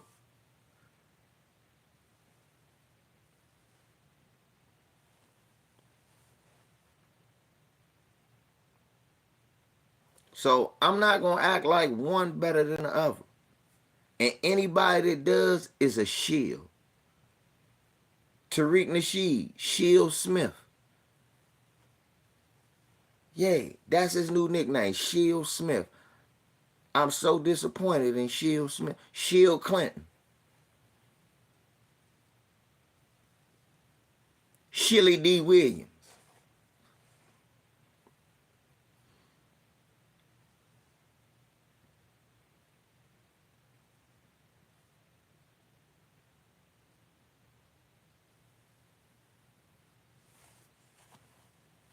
Shilliam F. Buckley.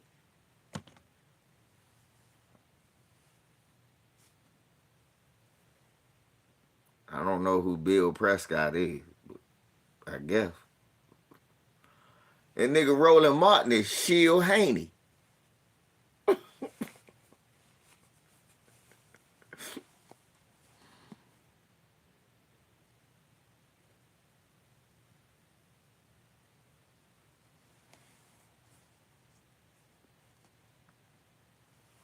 That's Roland Martin, Shield Haney. Right, if Tariq ain't getting paid, then through his older age, he getting butter biscuits. Why? Nigga, you had on that coon ass nigga who was at the RNC. Then you put Pastor Daryl Scott on. Nigga.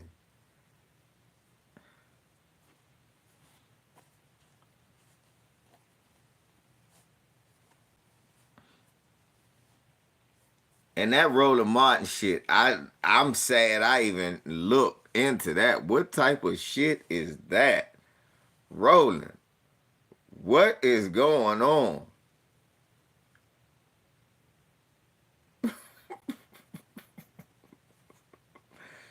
Roland. Jesus.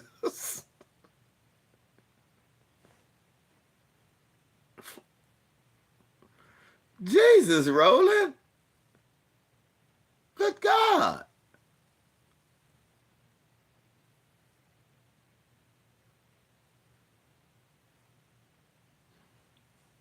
Right.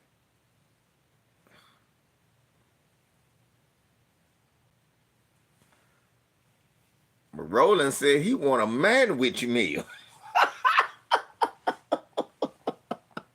And I don't mean sloppy Joe. That nigga Roland said he want a manwich meal.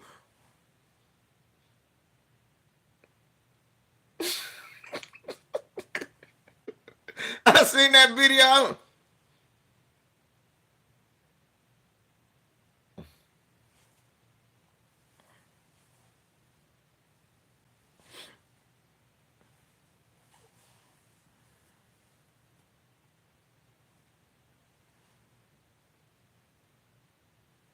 God damn, Roland.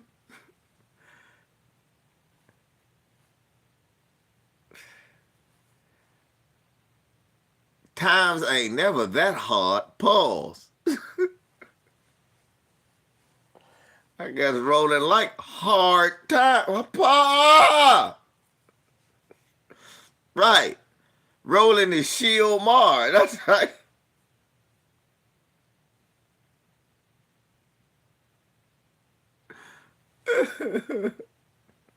It says Bussy Mania.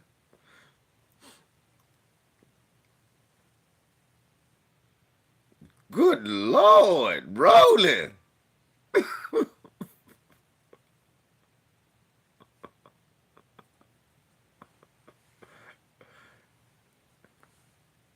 Who that? Andrew Gillum that called him? I'm quite sure Andrew Gillum called him after that.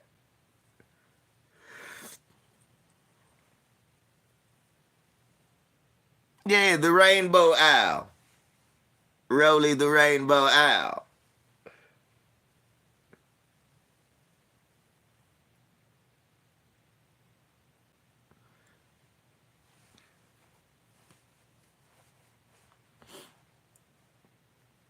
Yeah.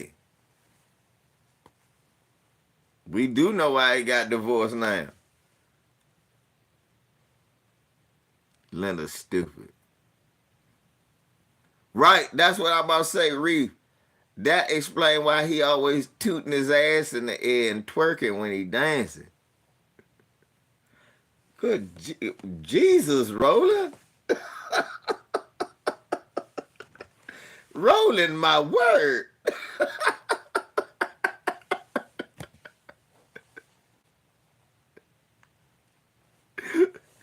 My word, Roland.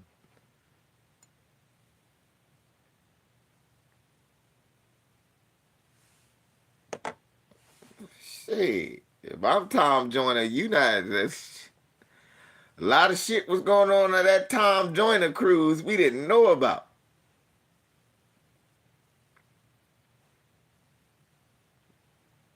Jesus, Roland.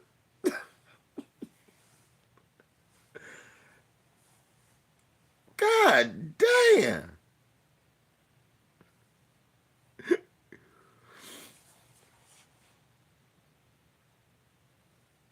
No, he look.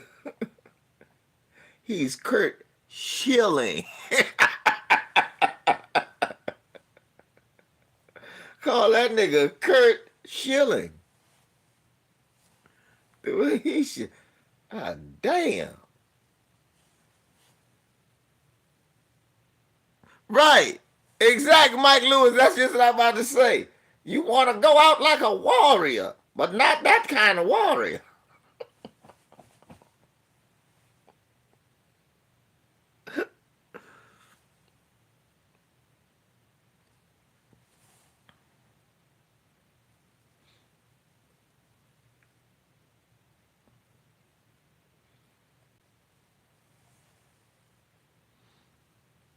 Yeah.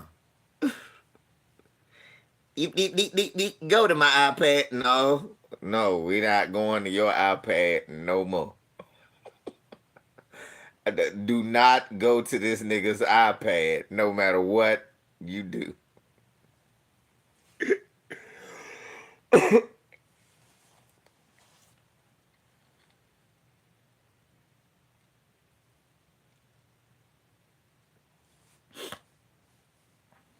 Mm-mm-mm. Do not go to that nigga's iPad. That's word of advice from a friend.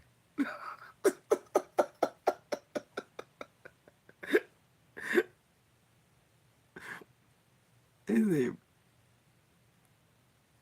Oh man.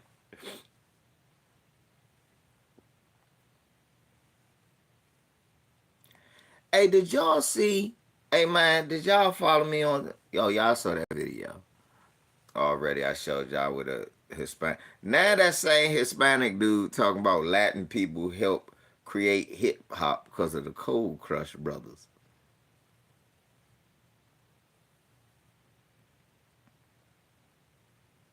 Nigga, please.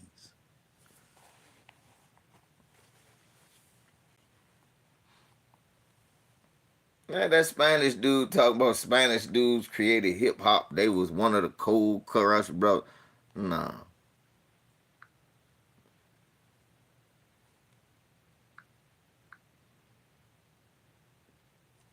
Nah,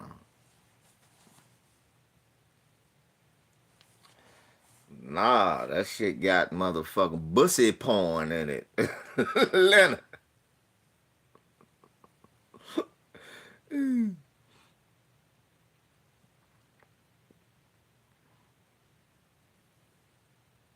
Rashad, they got bussy porn up in this shit. What the fuck?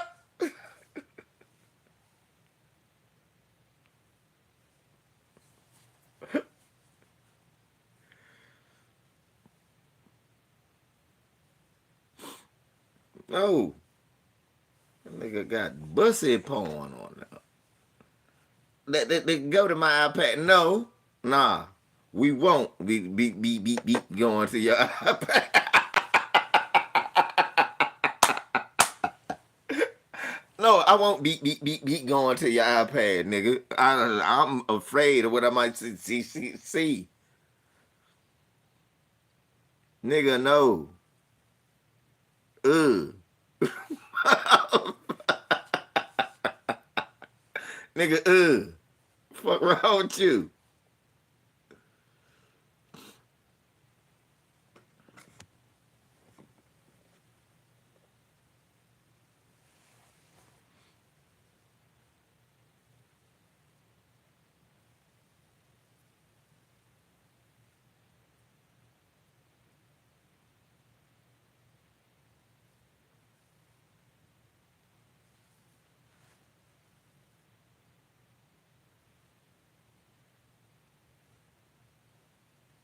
Shavers with a wig on. Then they said look like Ernie Shavers. Nigga look like Sonny Lister. You look like a bear.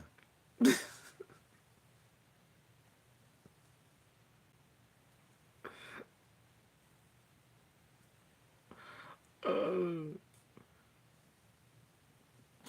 mm.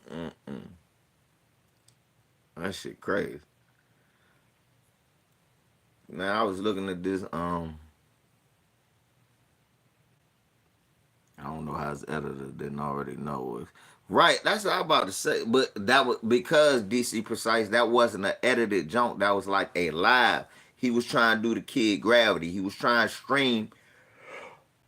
He was trying to stream the CNN questioning. Excuse me. At the same time as it was going on.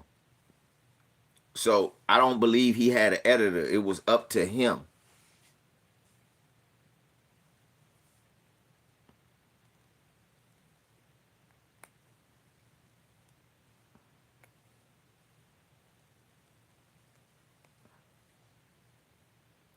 Speaking of small hat, right? So look, they was talking about somebody was talking about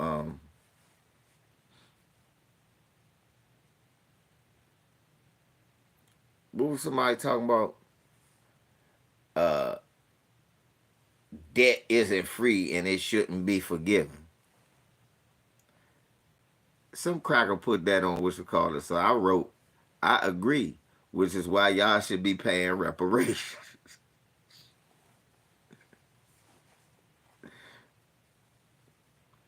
So some small hat want to talk about what about me? I paid my college off. I went in the 70s. Motherfucker, college was $394 a year when you went to school.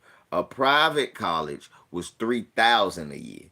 12,000 at the most. He said he dropped out and went back in 2018 and paid it off. You lying small hat. So I pulled up for the devil. I said, see, this white devil lies. And I sent a screenshot.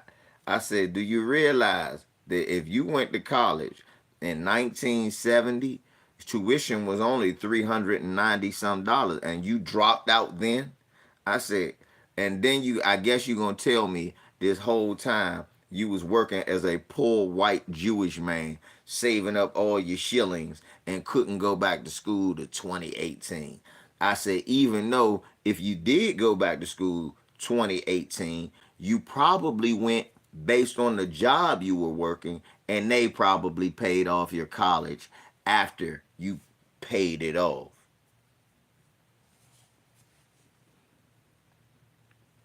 Doc Gable. Doc Gable. He said he dropped out in the 70s and went back in 2018. I said, first of all, you old as hell. Second of all, you went back to college 40 years later. That means you had 48 years of working. At least 40 some years of working.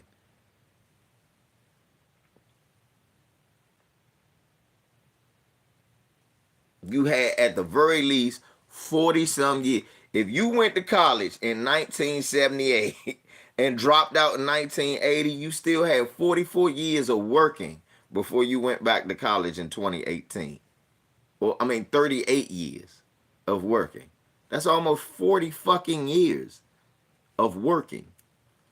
You could literally have saved up $100 a year.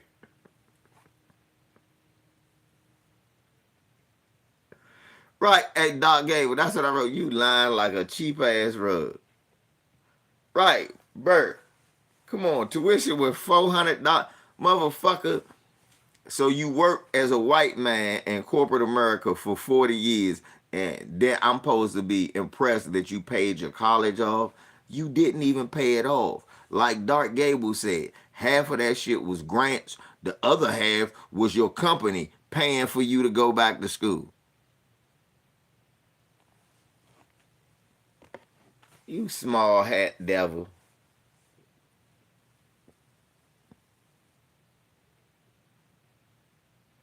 DC precise. 450 is one book. Hey, man, I don't even know if it's a credit hour now. 450 a fucking book, DC precise. As I said, nigga, kids paying more for that for books in school.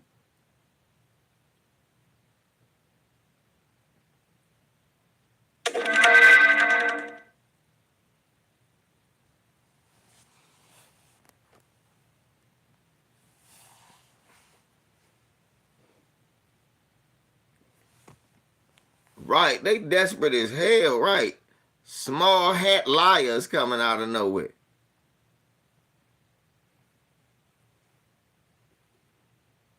Right, Doc Gable, huh? Peckerwood ain't gonna get not air nobody. What about me? What about you?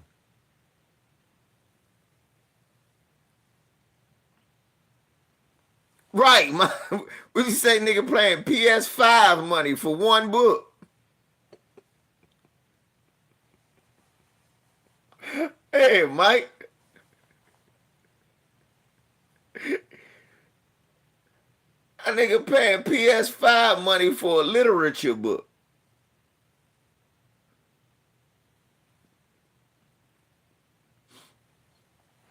And they assume that all of them stupid like them. Speaking of stupid like them, Stephen A. Smith, you son of a bitch. Who paying attention to Stephen A. Smith and Shannon Big Coon and Shannon? I'm a big buck. Let me tell you something. All you women out there, you hating? Caitlin Clark busting your ass. Oh Lord, Missy Caitlin.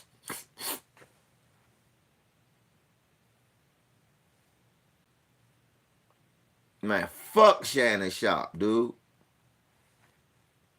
Fuck Shannon Sharp. Let me tell y'all something. Monica McNutt, you used to play ball. You don't know nothing about Caitlin Clark is the greatest to ever lace him up. Mr. Kraft been good to me. Big coon ass nigga. I know this much, Ocho. She busting their ass. They can't do nothing.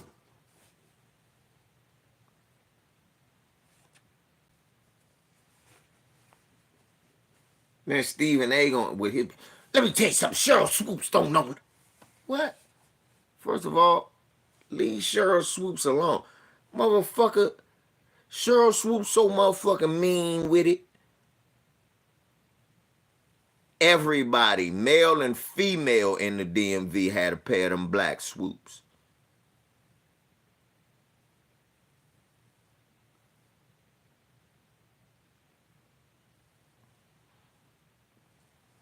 Yeah, he ain't nothing but a big ass minstrel, a new, a new buck.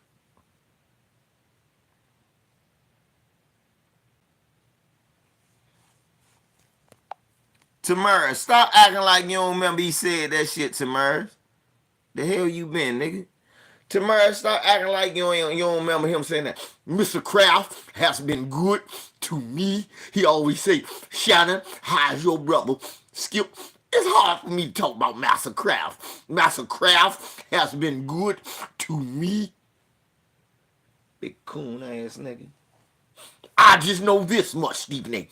They need to drop down to their knees and pray for Missy Caitlin. She is the savior of basketball. She busting y'all ass.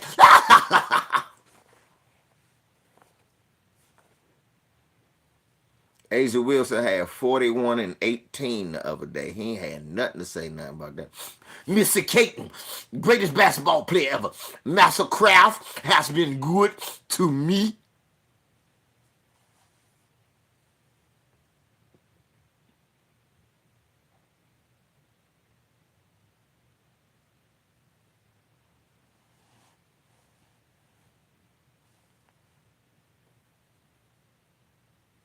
Disgusting. I sat there and watched that shit out of.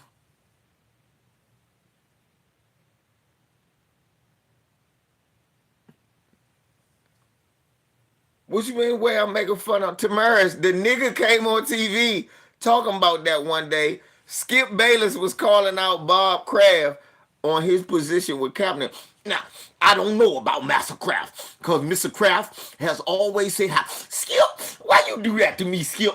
Nah, I don't even know. Master Kraft has been good to me.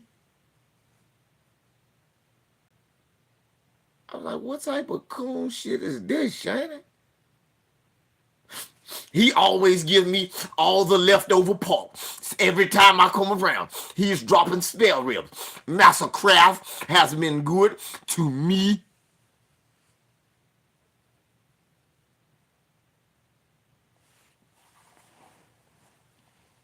Let me tell you one thing. Here's the thing. Here's the thing. Caitlin Clark, Missy Caitlin, is the greatest basketball player to ever grace the female floor. Let me tell you the first thing. My grandfather used to say, boy, when you see a white woman, you praise her like you never praised nobody else. And I's gonna do exactly what she said. Master Kraft has been good to me.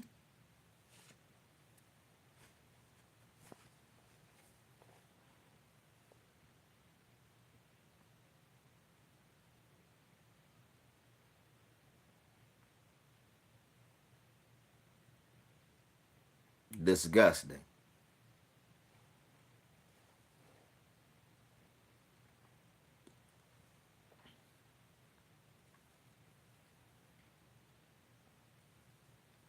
He got all this smoke for Monica McNutt. Uh, you had smoke for Monica McNutt. You had smoke for Mike Epps. You had smoke for Ja Morant, T. Morant, and Dylan Brooks. But when Skip, nigga, put your glasses fucking back on, you stupid nigga. Skip, why would you treat me this way? You would do this to me for Tom Brady. I can't believe, you know what? Go ahead, Marty. I'm just gonna be quiet like a big old bitch.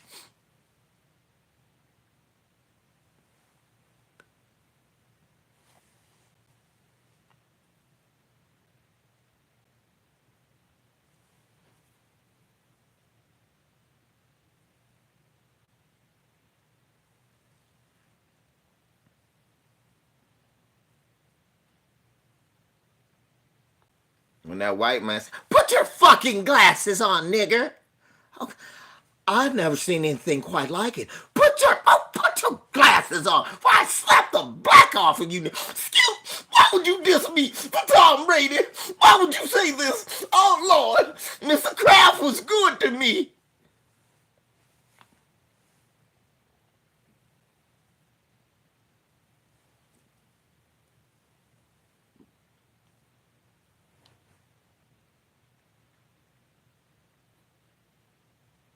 I ain't making nothing up on him.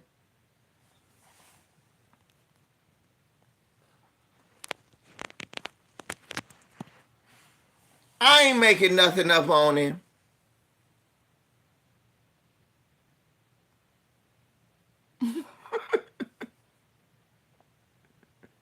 Right. He told that motherfucker what to wear.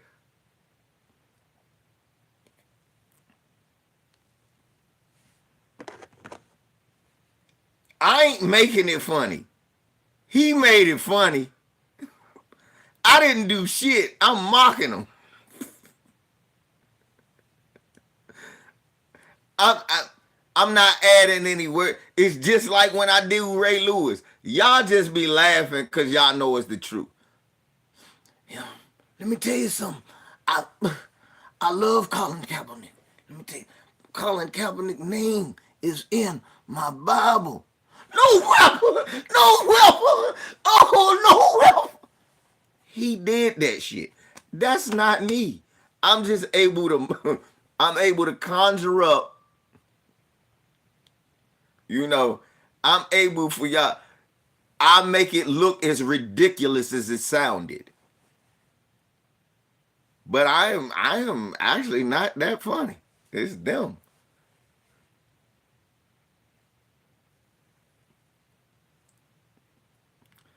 Shirley, Shirley, I'm just giving you, this nigga crying at the end of a football. No rapper! No rapper! No rapper! I was like, oh Jesus. I don't even believe in you and you got me. You got me saying, oh Jesus. I don't.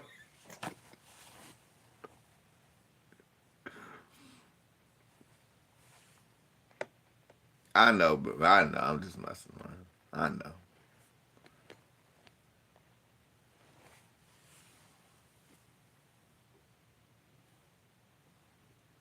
Go home. Go home. Freddie Gray wouldn't want this. This is what he wanted. He wanted that coon down.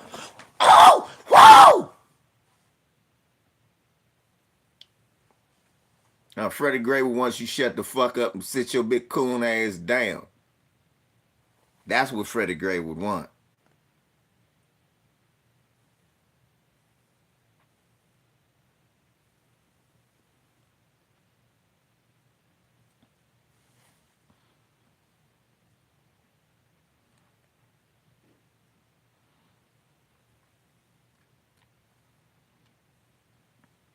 Freddie Gray wouldn't want this. No. Let me tell you what motherfucker would want.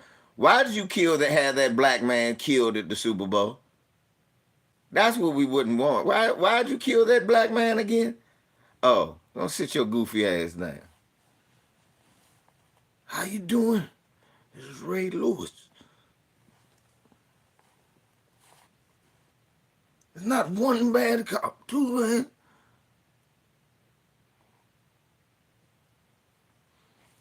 I don't know what happened either, baby, but I ain't getting nothing. Not one bad cop. Two bad. Rest in peace, Freddie Gray. These motherfucker coons out here, man.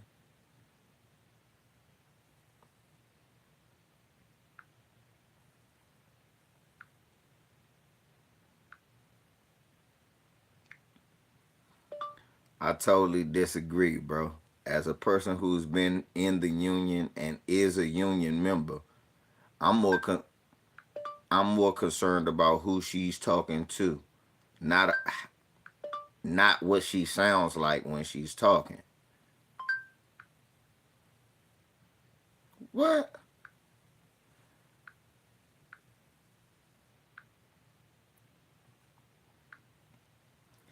Santy Walton, you my man, I love you, but stop dick riding these people, man. Everything Jason Black and Tariq say, you gotta come on and be that echo chamber the next day. Santy, you gotta stop that. That's embarrassing. Every day you come back on an echo chamber. That's embarrassing. It looked like you don't have an original thought of your own.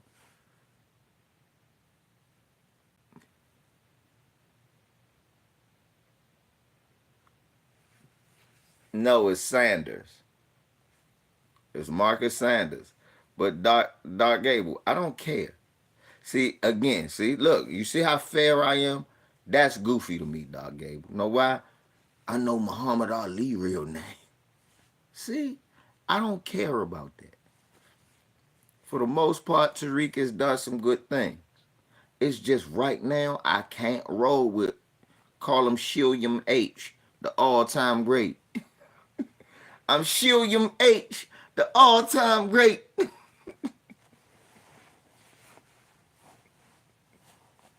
I always pick Trump when I got a debate.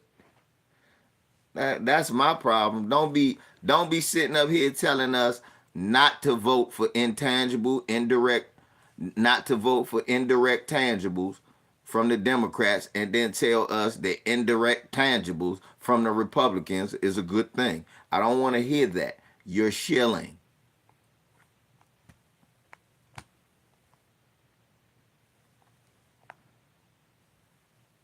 That's the problem, Dog Gable. I'm not concerned with his name. I ain't concerned with his wife.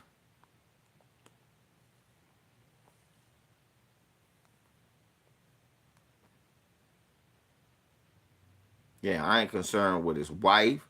I ain't concerned with his gut, with his slave name, because most people, what I'm saying. Goddamn, Malcolm X last name was Little. Malcolm X wasn't named Malcolm X. His name wasn't Malik Mahash. But you see what I'm saying? Shield Gates, Shilly Crystal. There you go. Right. That's my issue, bro. I'm fair all the way around. Like I say, I give you credit for what you do. But when you do shit, I'm gonna give you credit for that too. When you do some bullshit. Ghostface Shiller. Raekwon and the Ghostface Shiller. Meg the Shield. Shilliam shot, yeah!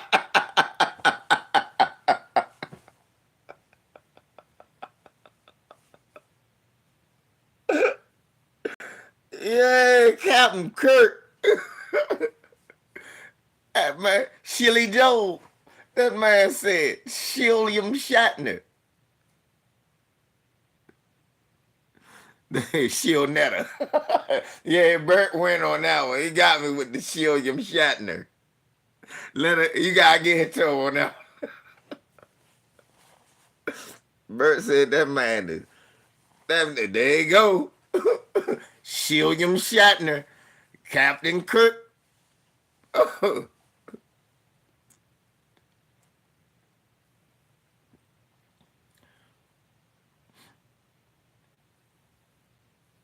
Right, Doc Gable. I'm not into that personality warship.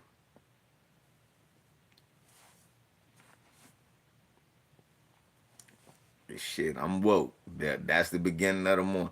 Hey, Manimal, what's up with your peoples up there in Georgia jumping on my sister? Huh? What's up with your people working at a wing shop in Georgia jumping on my people talking about black bitch? Was this your cousin? Was this your cousin? Answer me when I charge you. Answer me when I talk to you. I charge you. Answer me when I talk to you. Oh no, that was your cousin. That was your cousin.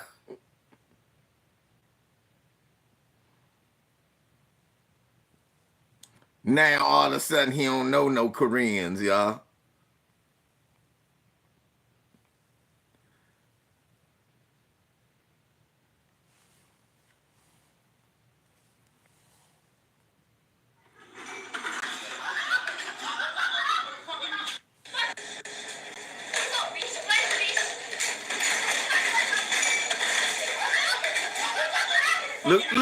Look at Dr. Greek Freak come from behind. You see him? Was that you, Manimal?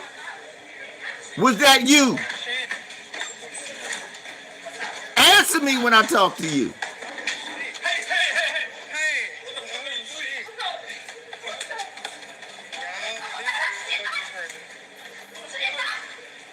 Now see, it's time to put. You lucky I wasn't out there, Dr. Greek Freak. I'd have put your cousin on the ground. Your cousin would have got the motherfucking. Your cousin would have got the beats by V's. He would have got some beats by V's.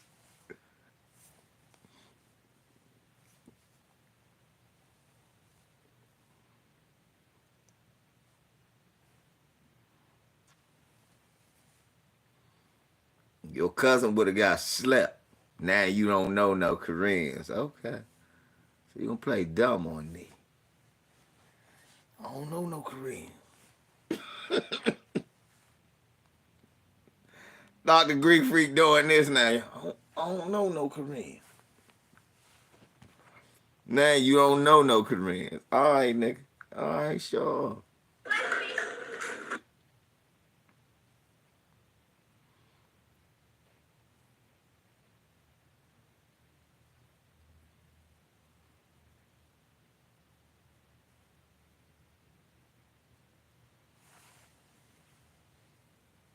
Nigga, no.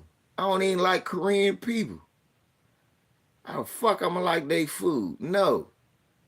Shit smell like garbage. No. I barely like y'all people. I barely like you. You pushing it.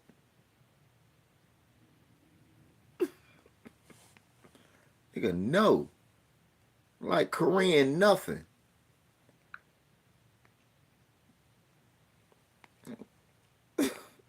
Ask me some shit like that. Fuck no. I don't like Korean shit.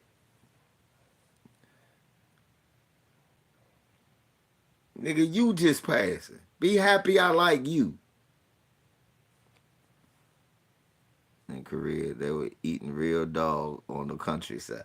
You lying. Stop lying. Don't be like that, man. Well, now I know you lying. You just been a stereotypical. Stop lying. They was not eating dog on the countryside. Was they really? Were they eating dog nuts? Ha, eating the hogs. What does that mean in your language? Cause I literally used to work with a Korean dude one day, and he said that. I said,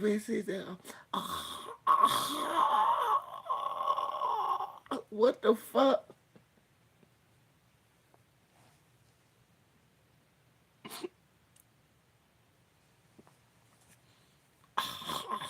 I said, is that? Man, hold up. That wasn't words. But then I thought, don't be, insensitive. I don't know. Don't be ignorant, LaVar. You don't know. That could be a word. So what does that mean? Does that mean something?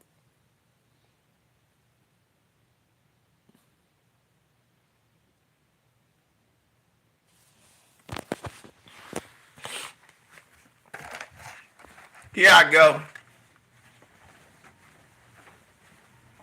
Here I go. Seriously, y'all, that gotta mean something when niggas said that.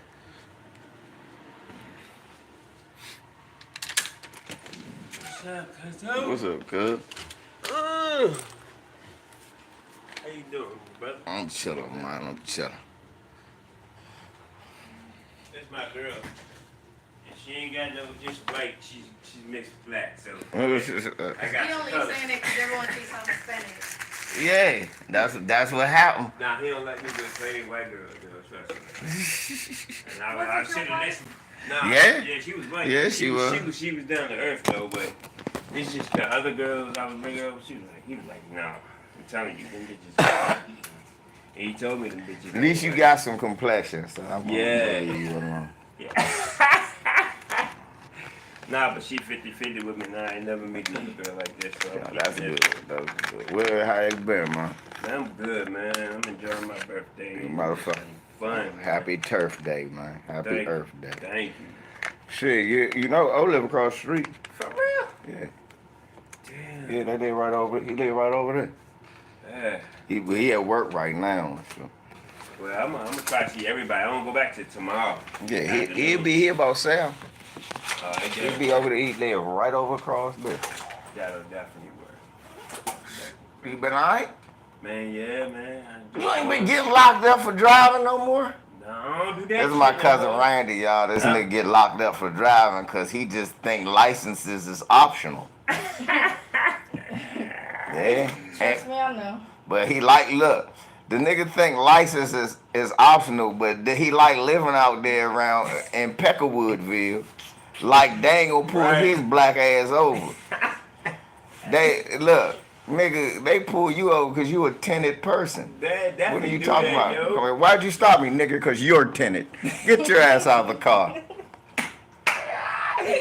That's how they are, man. They terrible. Even when you walking and driving the bike, they still. Randy is the only nigga I know that did 7 years for no license. 7 years, Randy. Come on. Except for that crazy bitch. That white girl brought over here that one time. And you showed me that video. You was like, yeah, yeah. I was like, okay. And I finally got it. Right before I went to jail. Yeah, that always take you dumb niggas. What be with you niggas? Y'all gotta go to jail to I realize realized the shit just is real. that shit stink and Yeah. water wet. Yeah. I had a goofy nigga come here. Y'all remember that live? I was live. This nigga come here talk about something. Hey man, I'm about to go to Missouri. What? I'm not going to I said, fuck you going to Missouri for? Yeah, man, a white girl out here. I said, nigga, you going to racist ass Missouri? I said, you don't even master the racism here in Maryland yet. Yeah. You ain't figured that out, but you gonna go over there with some real racism? Nah, I ain't that stupid. So he went over there with that white woman. If I fucked up. And lasted, he said, no bullshit. He came back 3 years later saying the same shit. I learned my lesson. I just got out of jail. You just got out of jail. What was you in jail with? That white girl, like you said. I said, get the fuck out. Get out. I got one know about black Get you some history, weed so and we get good the now. fuck out. We definitely good now. I love this girl. Because she always 50-50 everything. When I say 50-50, she'll take $1 and give me 50 cents. I know that we shit, how the job, you alright? Yeah, I'm good. I got a job. I'm about to get 2 jobs when I get back. This is my relaxed time right now. I took 4 days off. I'm about to hype up because I got paid $700 child support and give them $250 a month to get my license back. Yeah, they fucked me. You know they about to open the motherfucking casino, boy. You better jump on. Yeah, I'm about to jump on. Trust me, I'm gonna be up here every now and again. Nah, I'm talking about out there in VA. For real? They about to open that casino. You better In jump Richmond. on. Nigga, no, they're gonna open one. I think in I want to say Arlington, Alexandria. It's someone in Northern Virginia area. Okay. You better You better jump on, nigga. They Jump, yeah, get you some money. Get you some money. On that shit. Fuck with these motherfuckers, but the kids, alright. Yes, sir. How big youngin' doing? Yeah, he doing good. He doing good. Real good. He got his crib and every goddamn thing. He doing better than me. Shit, he doing better. Charisma, silly ass too. Shit, I gotta learn how to catch up now. No. Not Big, learn. I just gotta catch no, up. big young got a girl. Yup. Him and his girl doing it. Black or white? She's white. Oh well, that's all right. He be in jail soon.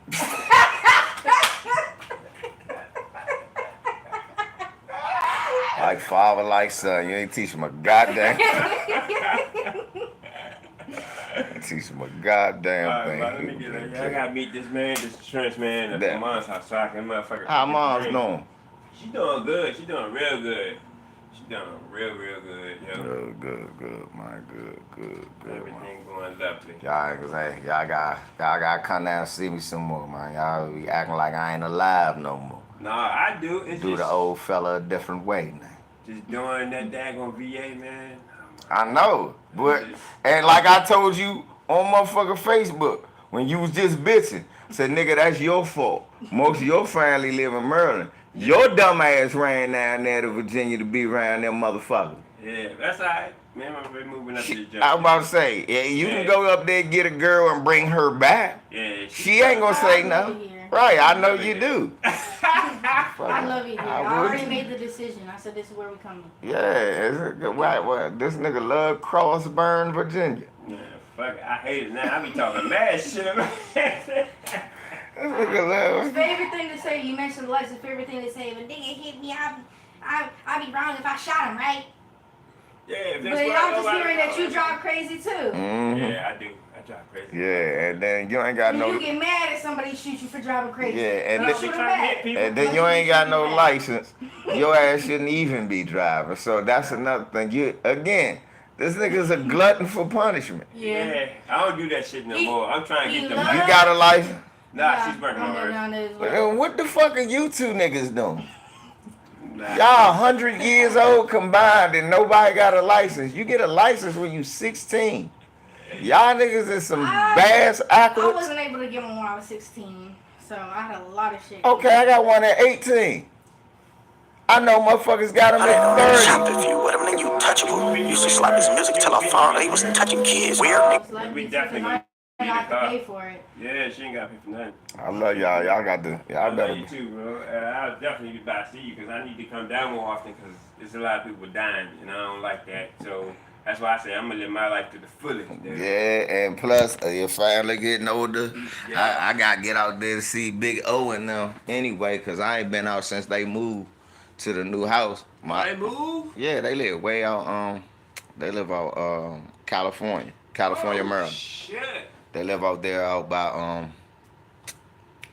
off 3 Notch Road. You can go way up Route 4 and they up there. They like an hour and a half away.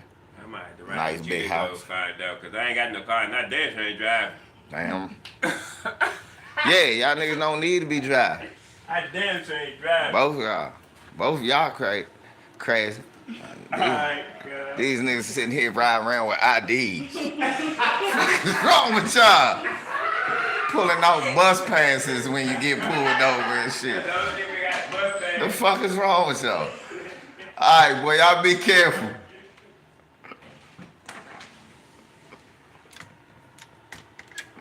It's always good to have a family member that's gonna clown you and keep you grounded.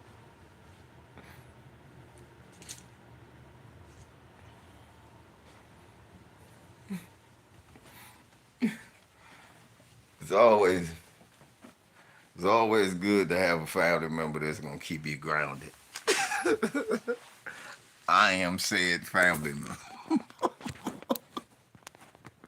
That was my cousin Randy, man.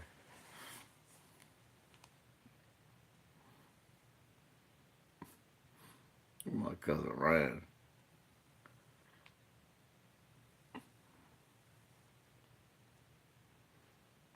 Nigga love him some white women, bro. Look, he talk about I learned my lesson. She half white. What the fuck? That's not learning. What you trying to cut down? What the fuck? I ain't trying to cut down.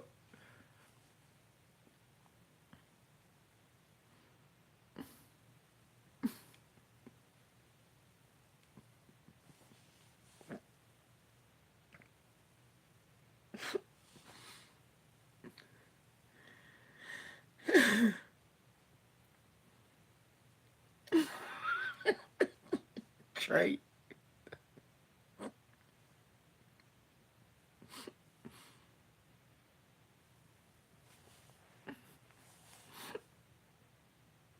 Who the fuck is that?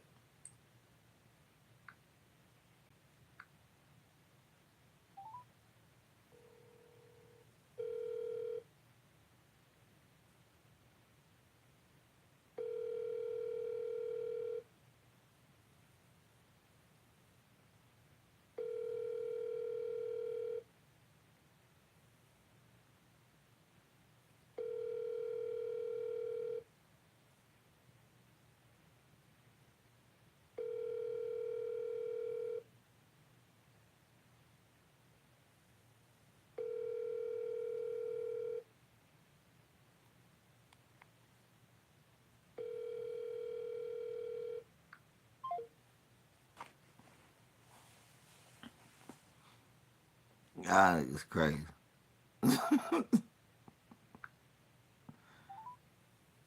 I ain't fuck with you. Then press pound. Sorry, 8152 is not a valid password. Please enter your... You have one new voice message. New message.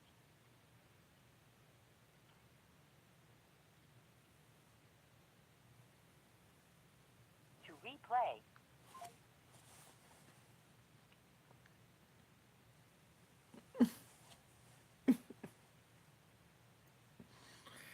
I love my man. That's my cousin. I love him. As long as that nigga stay out of jail, I'm happy. Shit. That's my biggest issue. I do not like every mother. That shit used to be seriously, y'all. Randy used to go to jail like every other year.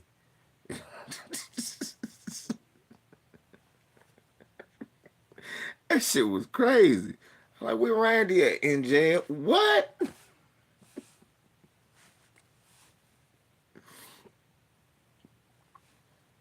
Where the fuck is Randy?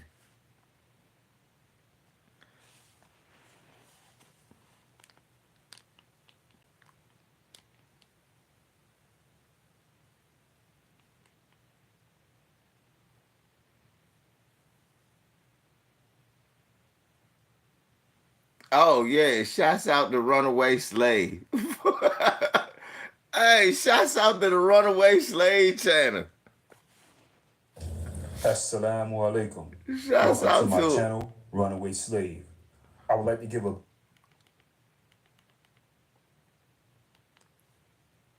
embarrassed as they did before with their talent because people have different attention spans and they're just not paying much attention to their music and the things they used to do before. So they have these type of jobs for these guys like Tyrese, these celebrity buck dancers. They're in very high demand.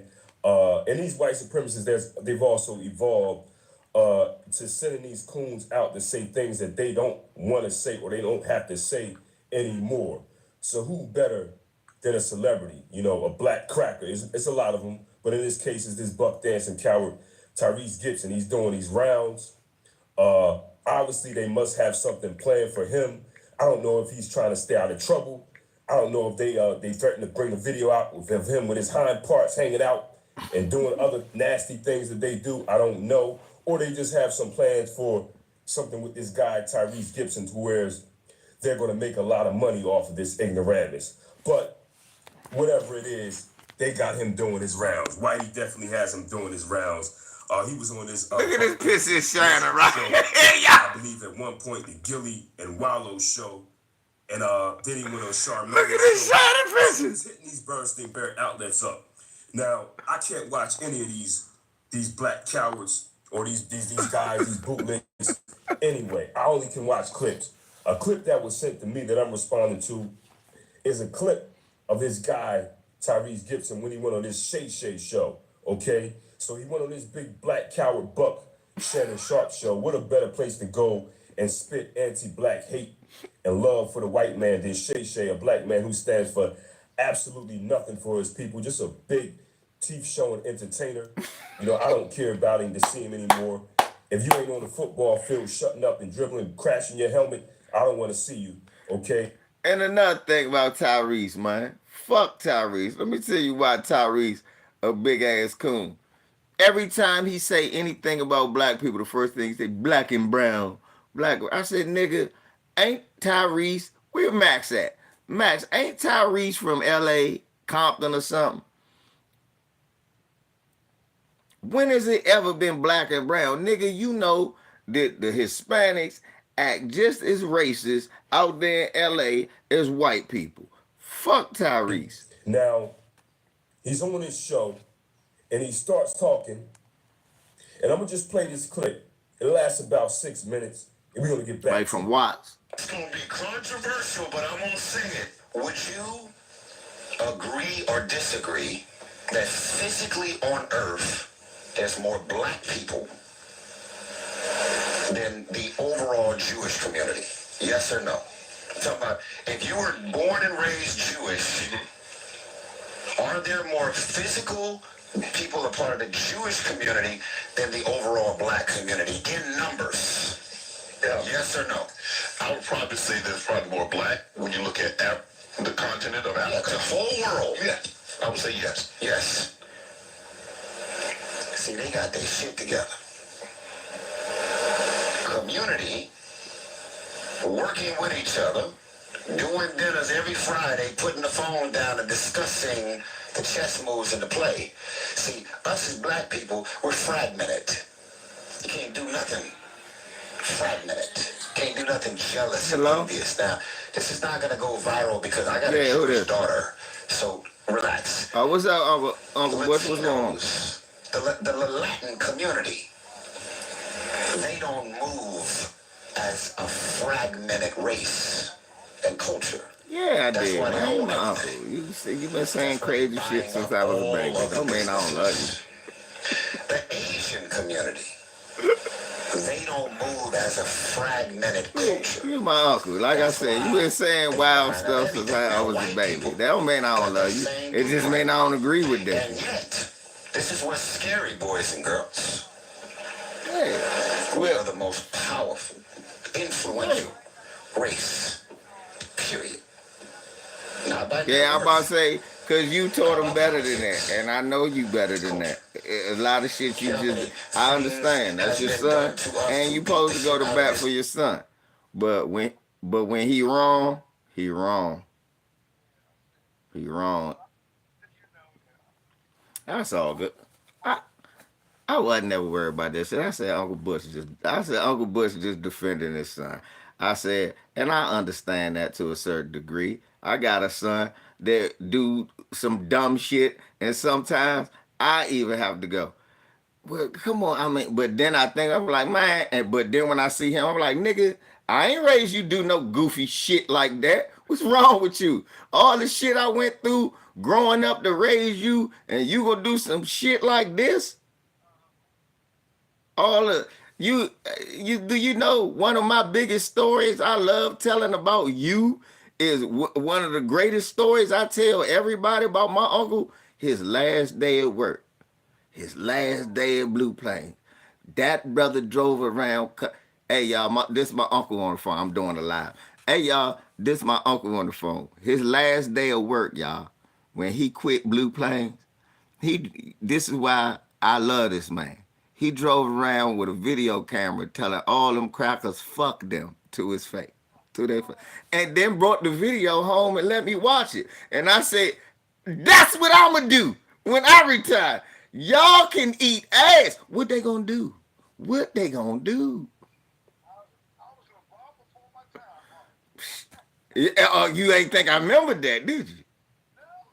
Why not? I don't know why y'all think I forget shit. I don't do that. Nothing, especially stuff like that. You went around, you told all the fuck all you cracker motherfucker. Fuck y'all. Yeah, man, fuck you. Nah, we ain't shaking hands. We ain't shaking hands. I ain't never like you. That's what you supposed to do. Black people gotta stop being scared. More people need to do that, Uncle Butch. But that's part of it. What they going? You knew just like you knew. They ain't gonna be able to stop nothing. You was gonna get your damn retirement. You was gonna get your Social Security. You worked your ass off. You had your house. You don't owe them crackers nothing. Yeah, yeah. We don't owe none of them nothing. We don't owe them nothing. We don't. Yeah, but look, this is the thing. He don't get to say that. Cracker, what difference do it make to you? Yeah, yeah, we always knew you was a cross burner. So what difference do it make? We'll cuss her.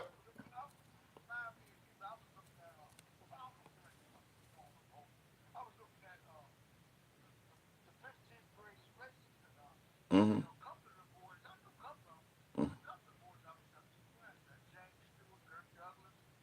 Yeah, you should. I looked at that video too. Yeah, I watched it on YouTube too. I swear, no bull. Like, yeah, I was like, what the fuck? I said, like, like two of them shocked me too. Yeah, And I said, and then that lets you know how much of a bootlicking sellout Sammy Davis Jr. was. Cause that's the one that, but yeah, but I dreamed about it this same night.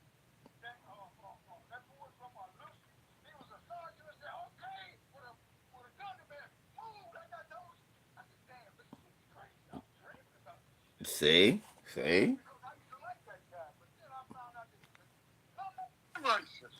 right. That's what I be saying. God dang. That's what I be saying to my son Jabari now when he be watching TV or wrestling. I say, don't like these motherfuckers too much, son. He be like, That's huh? right. You know why? Because an actor, especially a talented one, is supposed to be, the whole world's supposed to own him.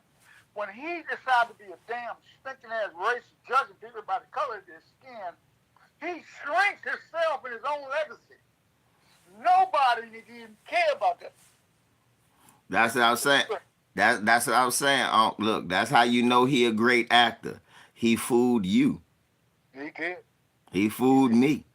That's what made him a great actor. And that would make me want to spit out all thinking ass actors now.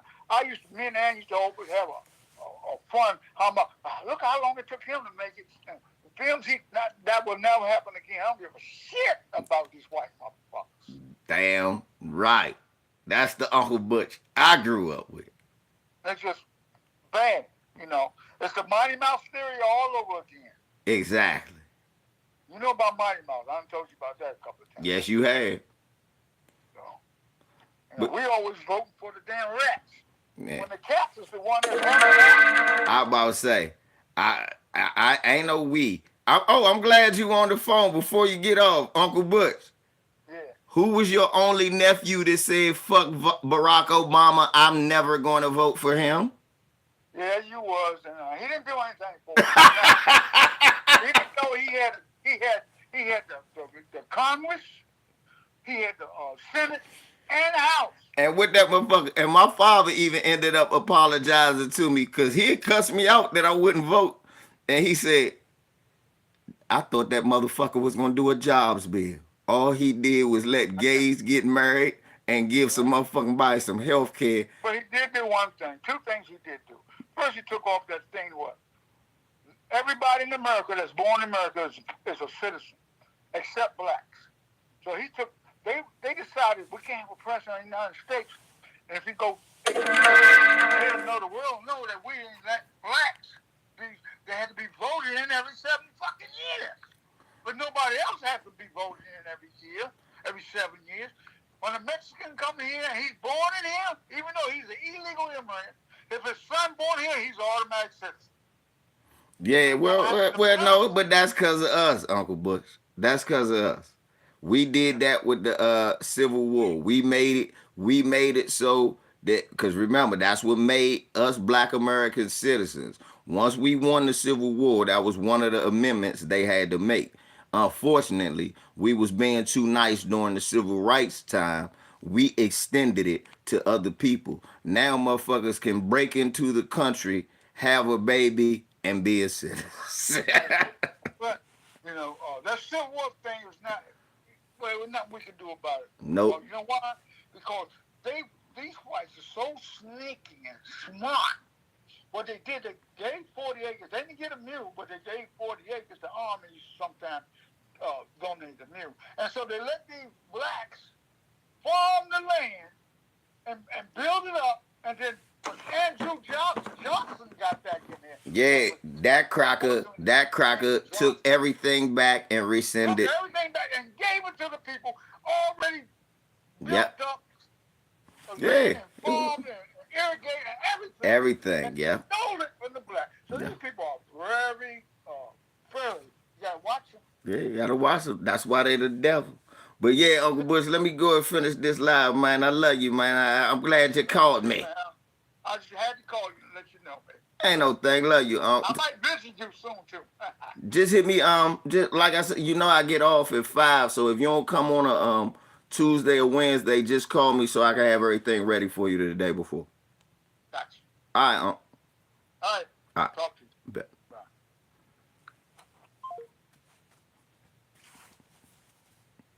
That's me and my uncle had got into it because his son was on fucking Tucker Carlson, and my cousin, my first cousin, his son, my blood cousin, was on Tucker Carlson and Jason Whitlock.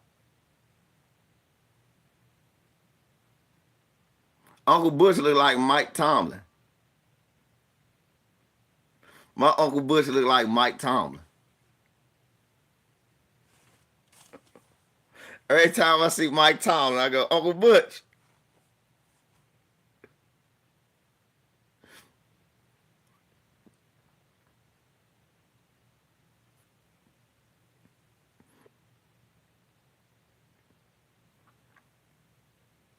Every time I see, if y'all want to know what my uncle used to look like as a young, look at Mike Tomlin.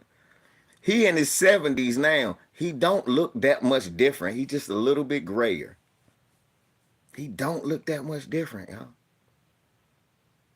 My uncle is in his 70s now. He don't look no different. He do not look much different. Just a little gray. That's it. If Uncle Bush died this shit, you think he about 40, 50 years old at the most. Still drink, cuss, or smoke like a sailor.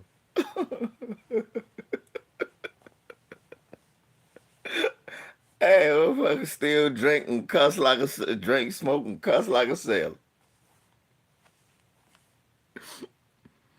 Yeah, Uncle Bush. That's the one that told me about Hannibal taking the elephants into the Alps, into the mountains, to kick the Romans in the ass. Uncle Bush taught me that. So let's listen to Tyrese big black coon ass, dick sucking Jewish people. Smile, and I'm still smiling. The resilience of black culture after every attempt to kill and literally get rid of us, wipe us off the face of the fucking earth, and we still smiling, still in the videos dancing, still influencing what they're wearing, what they're doing, what the direction that they're deciding to move in. We're not watching them the way they watching us, but they got their shit together, so they always gonna win. Why we mad though? Don't keep talking about the Jewish community. Be inspired by what happens when they link up. What you mad at? Get some. Have you ever won a Super Bowl by yourself, Shannon? No. Have you ever won a game by yourself? No. All black people on the same NFL team, right?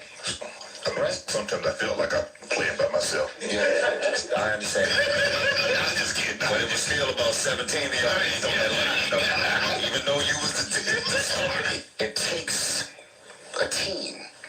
The world you come from, which is interesting, similar to my world, but very different. You have white ownership. They're standing on a united front. Now keep in mind, before y'all get all worked up, I don't have a racist bone in my body. I'm trying to tell y'all some uncomfortable truths. And these truths might be uncomfortable because you're like, who the nigga? I'm talking to you, goofy ass, fragmented ass person. Okay? The NFL own all the teams. The NFL own the NBA. I mean, the we, Jews. as black culture, are running up and down that basketball court.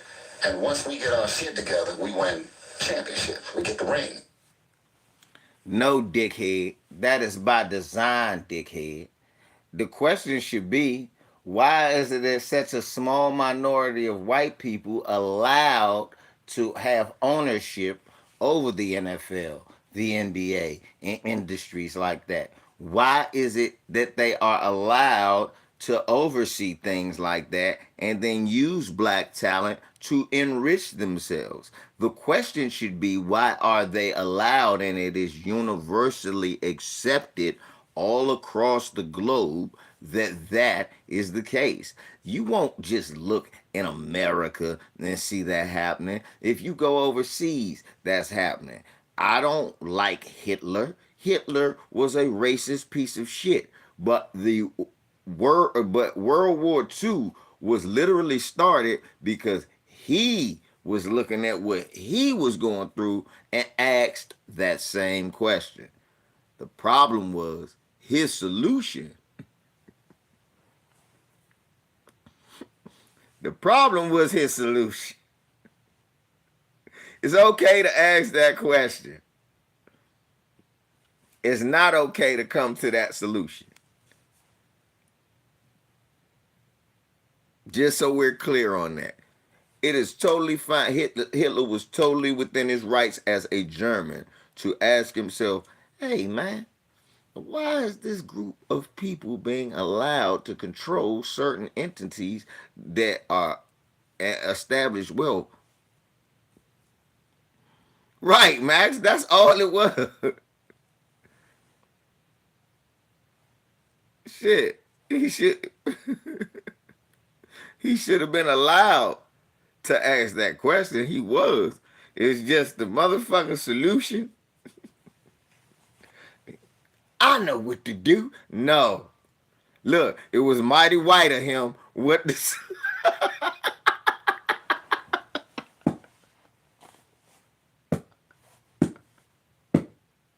how I know Hitler was a white man?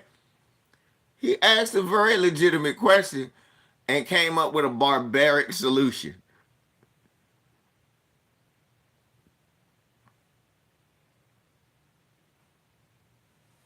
What the fuck? Hold up. God damn it, I know what to do. Basically, Hitler shit was, this baby keep crying. I need to throw it out the window. No.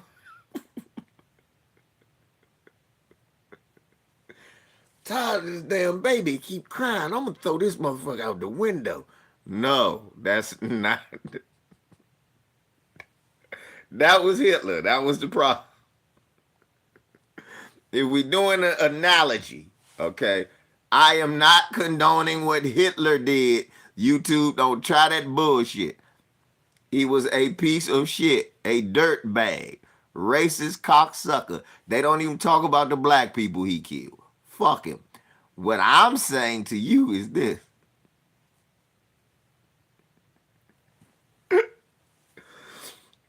Hey, nigga, speaking of hot, I was on Twitter, right? And I told a motherfucking Peckerwood Leonard, go be a good white man and go on and OD off Hark. Why Twitter say you can't say that? That's, I mean, TikTok say, look, nigga, you can't say nothing like that to a white man. I said, man, won't you be a good white man and go on and, or be a typical white man. Go on and get you some Hawk and Hawk.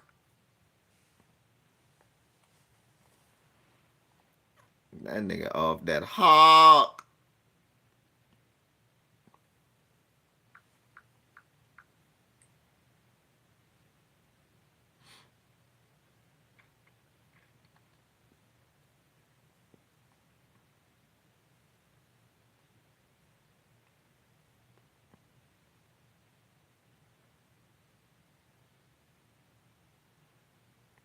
Man got mad. They get mad at me because I told them go somewhere and take some Hark. That's what they do. They love that Hark.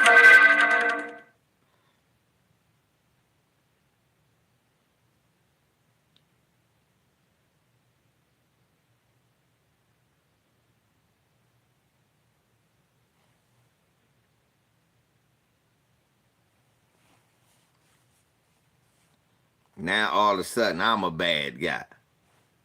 I ain't the bad guy. Right. So the Sky Daddy saith, so it shall be done. It's been a while since I've seen you. Hark, my children, taketh your opioid. What makes you feel relaxed?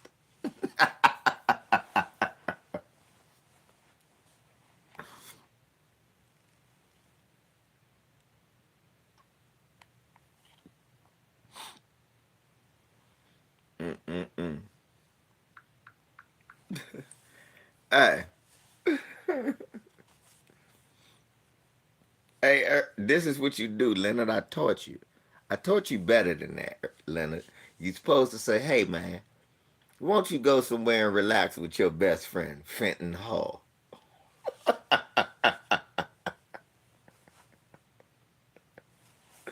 Won't you go somewhere and chill with your man, Fenton Hall?"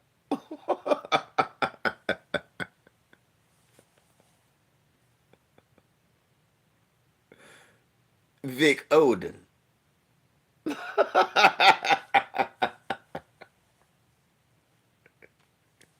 Or your man, Vic Oden.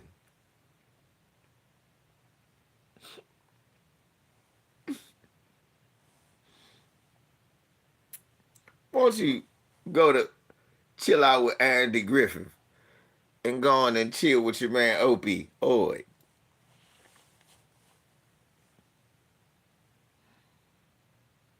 Leonard, I taught you better. You got the code worded. Go hang out with your man, Opie Oy. Max, Max, won't you go down and have a last dance with your man, Harold Wynn?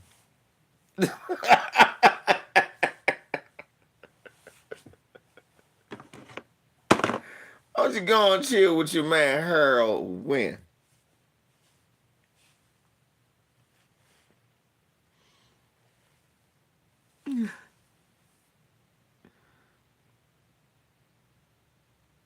Right, I'm about to say. Well, I'm gonna keep my low IQ because that dumbness working for me. I'm finding a way not to run into your best friend, Harold Wynn.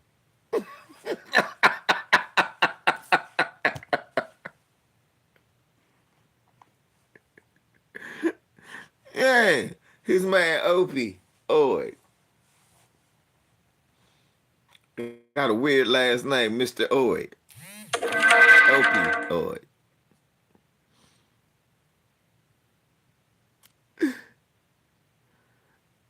Yeah, they be, hey, seriously, that be the funny shit. Y'all, hit him with that joke. You know why? It's a 50% chance you're right. For real. I be doing that all the time. You're a piece of shit. And I just start laughing like shit. They be, what you call him? Young Mr. Oid. First name Opie.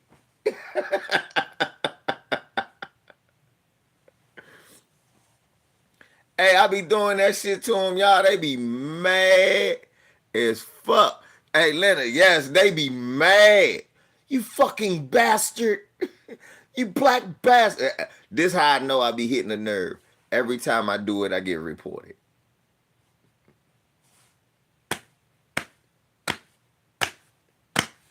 You black bastard.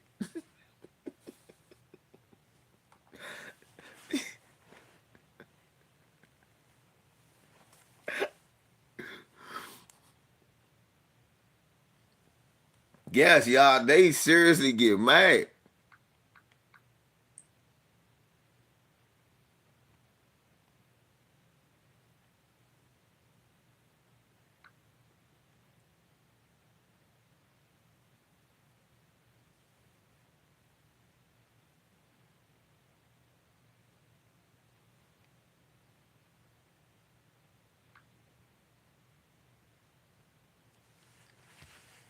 Nigga, I just went back on again. They suspended me every day.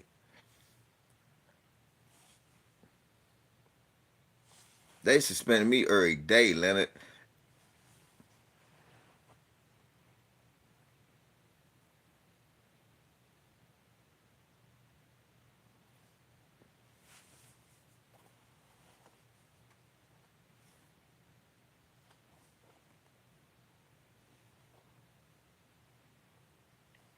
Thoughts is I never said I was part of the community, so how can I violate it? Right,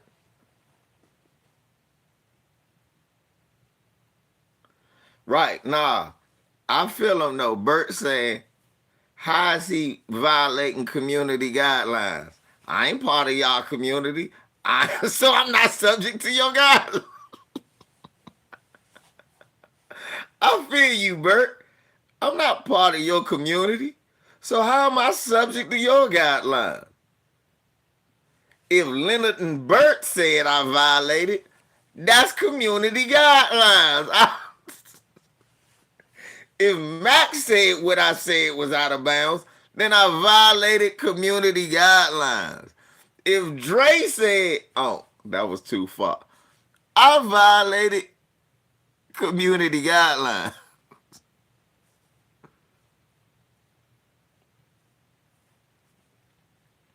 Right, that's what I'm about to say. They can call us all types of shit.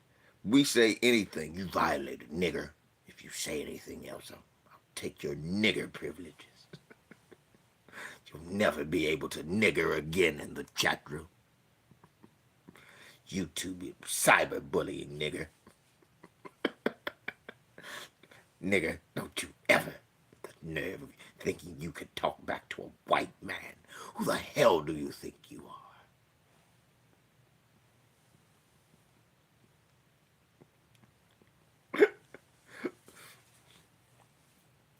Nigger, the nerve of you thinking you can talk back to.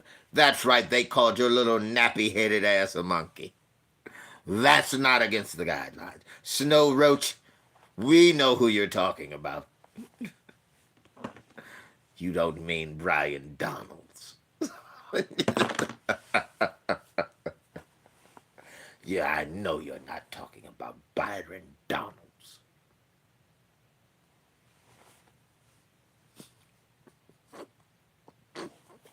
Funny as fuck. Funny as shit. That's just, all this racism is killing me inside.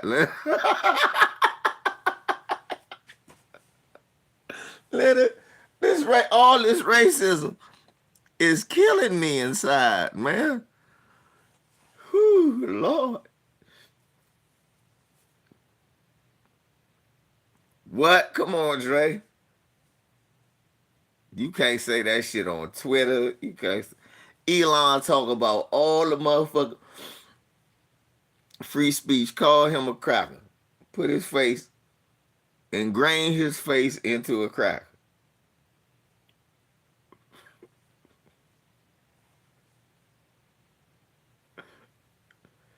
Hey, that shit make them mad. If you get a picture of them and then like get their face and ingrain their face into a cracker, they get mad if you do. Hey, hey, hey. All right, bucko. But what if I called you nigger? I'd knock you out. I mean, you can say it over the whistle call. You can't say it to my face. I can call you cracker to your face.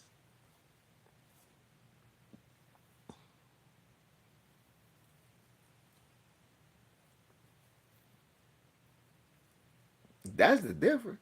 You know the difference? I ain't got to hide when I say what I say about you. You got to hide, nigger. Nigger. You got to do shit like, or it's got to be 50 against 1. Hey, Max, where is Dublin? Where is Dublin High School, Max? To all my California people, where's Dublin High School? A young black boy got jumped, but I bet you they were Spanish, though. He was a football player. One of the parents came up to him, which one of you niggas is such and such? Then they followed him in the locker room and jumped him. And the school ain't do nothing. Neither did the police.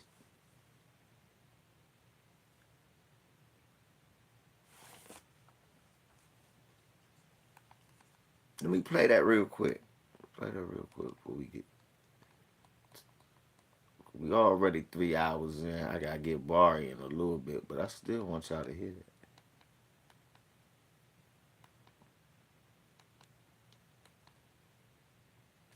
that. Hell of a thing. A black teen is jumped by 4 teens after being called the N-word, and there's some twist here. Put up the picture for a match. This is a hell of a story, very sad, and it's going to make your blood boil.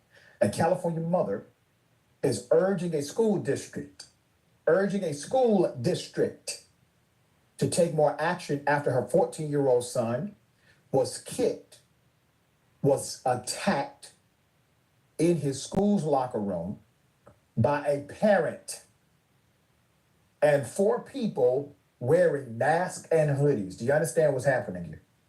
This is in a school locker room with millions watching and many people benefiting from this program called Indisputable. We That's just the need bay. 1% of the viewers to become a paid member so we can continue to bring this content to you. Now back to the Man, show. I swear to God. Dublin police. I'm going to tell motherfuckers' name. And y'all spread that shit around the whole Bay Area. If my nephew, because my brother actually did tell me, he told his wife that he thinking about at a certain age, my nephew got to come stay with me here and go to school. That's cool, and I'll be fine. But if my nephew go to school, high school out there, and anything happen, I'm on the first plane out there, and we gonna see about how you act. Are investigating an incident in which 4 individuals believed to be between the ages of 16 to 19 allegedly followed freshman football player Dasani Goodspeed inside a locker room at Dublin High and decided to beat him. Authorities say the attack happened right after the parent of another Dublin High student confronted the young Dasani. Dasani and his mother spoke out about the moments leading up to the assault when the parent, accompanied by her daughter, first confronted him and called him, the child, the N-word. Quote, so while I'm outside, the mother says, which one of you, she calls the freshman football player, said to CBS News, N-words. Said what she said, Cherry Barfield interjected, he just doesn't want to say the word. That's how the mother approached him. It's on the surveillance film. Dasani walked away into the locker room, but the parent and 4 other individuals followed behind him. Quote, these guys come into the locker room and ask, are you Dasani? Are you Dasani? One of the dudes sucker punches me. I stand up. I start fighting back. Hold up. He on a football team. And they let him get jumped? Hold up. He's on a football team and they let him get jumped. That's the first problem. Go ahead. And they all start jumping me, the 14-year-old said. Dasani suffered a broken nose, a black eye, and a concussion, and was taken to a local hospital. He has since been released, but his mother says he's still recovering from his wounds. The Dublin Unified School District released a statement detailing what measures school administrators have started implementing in the days since the assault. Following this incident, we have increased adult presence in the locker room. That was the problem. There was adult presence already there, leading the charge against the kid, but I digress. We have increased adult presence in the locker room area at Dublin High and adjusted access to this area of campus. We have asked Dublin PD to increase its presence on the campus. Site and district leadership will review physical security, safety procedures, staffing, reporting, and other security-related concerns. Counseling support is available on all campuses for those left feeling insecure or uneasy. Dublin High School principal Maureen Byrne. Leonard, how many times you seen that? It's a basketball team. They get stuck somewhere. Man, I even remember a story about a basketball team that was predominantly black, but had like one Spanish, one white boy, and all them motherfuckers was rumbling a whole school full of white supremacists. All the motherfuckers was rumbling the whole school. Every last one of them. White boy was getting it in with them too. Like, nah. Says she and other school officials are outraged at the incident. Police stated that this incident was not random and that the school resource officers are still collecting video evidence and witness interviews to determine the motive. Even though the school has started stepping up security, Dasani's mother expressed frustration over the school's lack of communication with the family right after the attack happened. Quote, I just don't appreciate how Dublin High did not contact us and how they've been trying to cover up this whole story.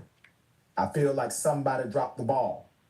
Somebody dropped the ball and a child was hurt, Barfield said, and we just want answers. We want justice.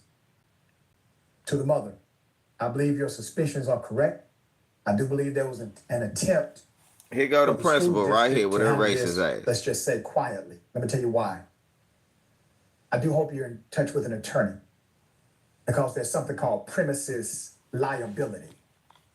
That's the Premises principal. liability basically says when a company, a facility, a property owner, a governmental agency, when they have a duty of responsibility and they are negligent in the security of that duty, if there's an injury to someone, especially a minor, especially if they are charged with protecting a minor, that can become a premises liability case. Those cases are, well, let's just say they bring the ching ching out of somebody. So in order for that not to become a premises liability case, they typically would try to handle it in a way that seems less than transparent. I do hope, once again, you are in touch with an attorney and that attorney is talking to you about the duties and responsibilities that school had prior to that incident. We see now that they are implementing what's called reasonable security protocols, which also means the fact That's that what they're I doing it think now, too, they Reef. could have done I it think then. it's a bunch of Pedros. They literally, I think it's a bunch of white kids and Pedros.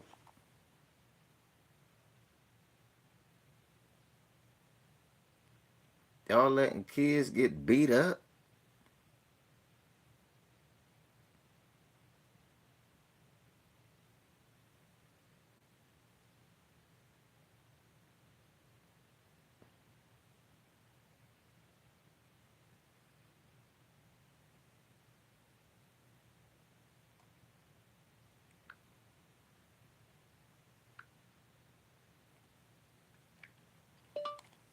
So y'all let a white supremacist beat up a black kid who plays on your football team.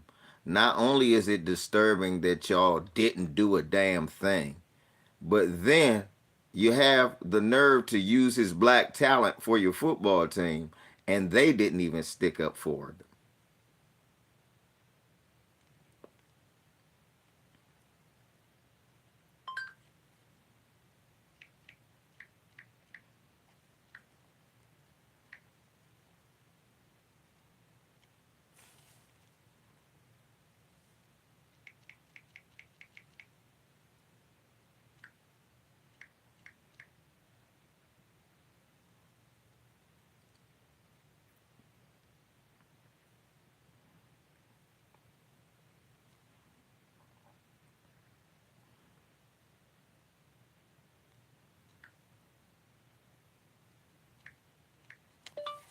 To make matters even worse, y'all didn't file any charges against the parent. You have video of it. Why is it taking so long to do something? Because I just know if it was the other way around and it was a black kid or black parent with a group of black kids beating up a white kid, everybody would be in jail right now. Exclamation point. Now let me call these motherfuckers. Because I don't give a fuck.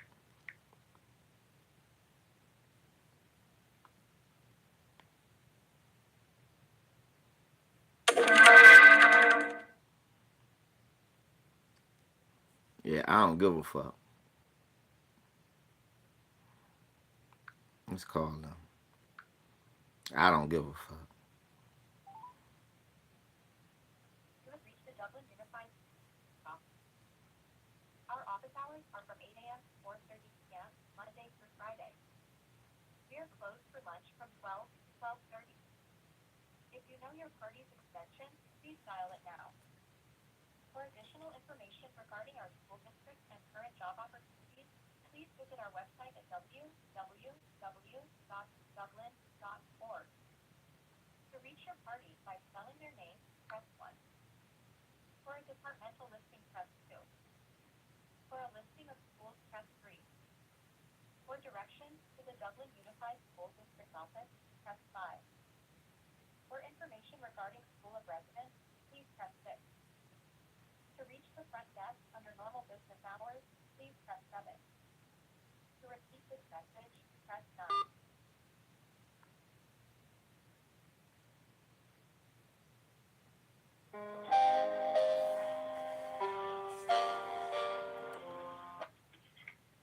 Dublin Unified, this is Susie. How may I direct a call? Susie, this is the Dublin High School. No, this is the district office. Did you want to speak to someone at the high school? Um, yeah, let's talk to the high school first. Okay, can you tell me a little bit to you're calling for what? Well, why would you ask that? Well, I was calling because I know who to transfer you to, sir. okay. Well, I was calling because I noticed I just heard about the young man who was beaten up in the locker room after a football game and called the N word, and I know that they said they're investigating and everything, but I'm trying to figure out why they investigating. An adult accosted a child, then the child was attacked. I just know if it was the other way around, and me and my brothers came up to that school, called some little kid a peckerwood, and then beat the hell out of him. Y'all have me and the rest of my family in jail before the day was over. So I'm trying to figure out why they ain't getting the same treatment. Okay, so I do believe the incident has been turned over to the Dublin police, but if you'd like to hold just a moment, Mm-hmm. I will transfer you. Yes, One ma'am. moment. Yes, ma'am.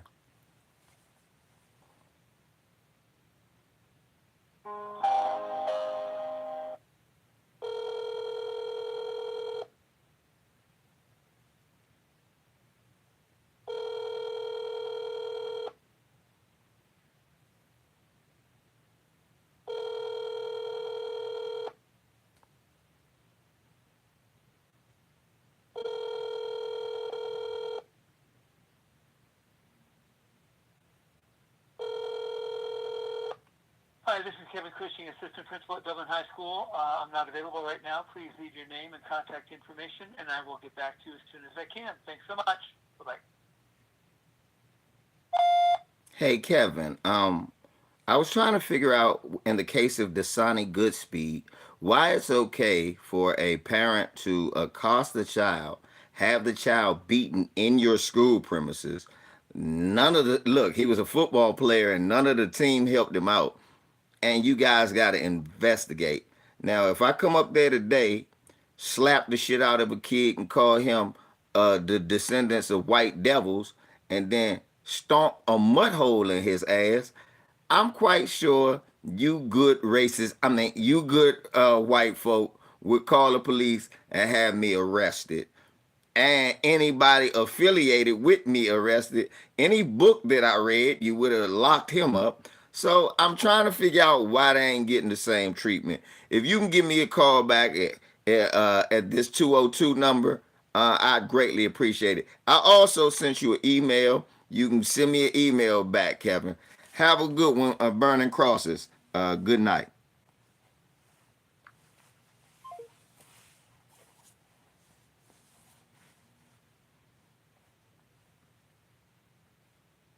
Peckerwood.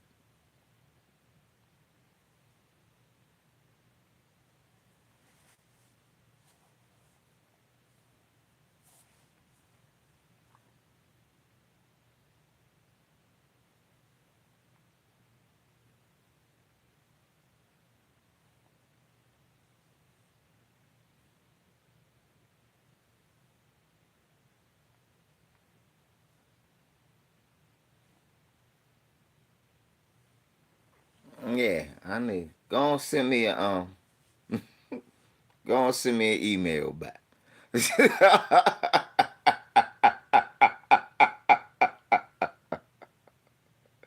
Cause I just know, you know what I'm saying. Am I? I just know.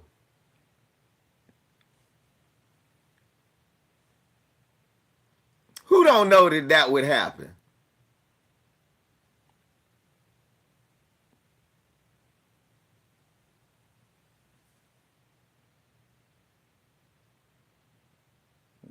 White bitch gonna ask me why I want to talk to somebody.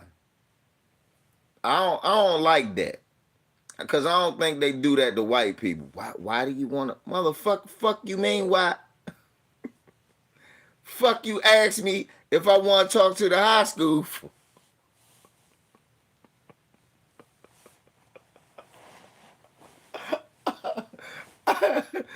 Oh, that shit made me mad. The fuck you ask me if I want to talk to the high school for all the fuck you was gonna do.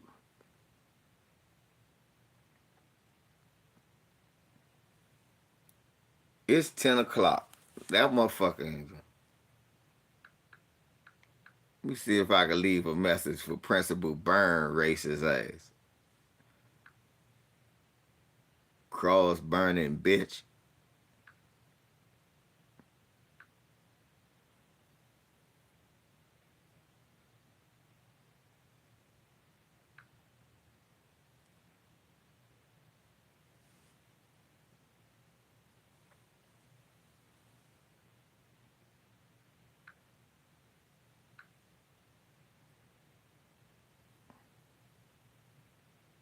California.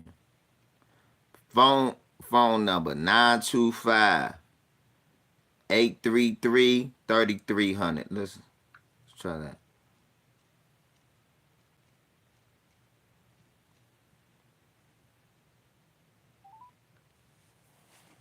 So, you have reached Dublin High School. We are located at 8151 Village Parkway in Dublin, California. If you know your party's extension, you may dial it now. Our regular office hours are 8 o'clock a.m. to 4:30 p.m. Monday through Friday. Please listen carefully to the following options before making your selection. To reach your party by spelling their name, press 1. To have your student released early or for any other attendance-related issues, press 2. For directions to Dublin High, press 3. For student activities, press 4. To request a transcript, register a new student, or to reach the counseling office, press 5. For administration, press 6. For athletics, press 7. For the theater manager, press Should I 8. do 6 or If 7? you need further assistance, press 0. Please also visit our website at Should that be the administration or should I do the athletics? I should do athletics too. Be like, what kind of football team do y'all got where y'all let teammates get their ass kicked by white? Thank you for calling Dublin High School. How can I help you? Yes, ma'am. How you doing today? Good. How are you? I'm not too good. I was kind of disturbed. Um, the incident that happened to young Dasani Goodspeed. My trouble that I'm having is that Dublin High School and the school district talked about how they're investigating and this, that, and the third. When a child was accosted by an adult and then attacked by 4 others. First of all, what kind of football team you got where you let somebody get jumped in a locker room? That's the first thing. But the second thing is, if I came to that school, slapped the hell out some white kid and said, "You little devil," and then had my nephews and them beat the shit out of them, not only would you lock me up, you would have locked them up too. So why isn't it? I just know that that would have happened to us. So what makes them immune from law? Mm-hmm. And that's my question. What makes them immune from the law? Oh, well, so what I can do is just transfer you Yeah. to the system principal that can help you with your Nah, can you transfer me to the athletics department where the coach is? I tried to talk to the assistant principal already. Okay, give me 1 second. Yeah, bitch.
Yeah, she probably is, little dusty bitch. Fuck the coach.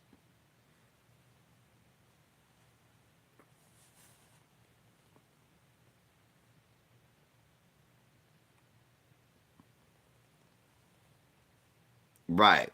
Little bitch probably molesting one of the attackers. Who knows?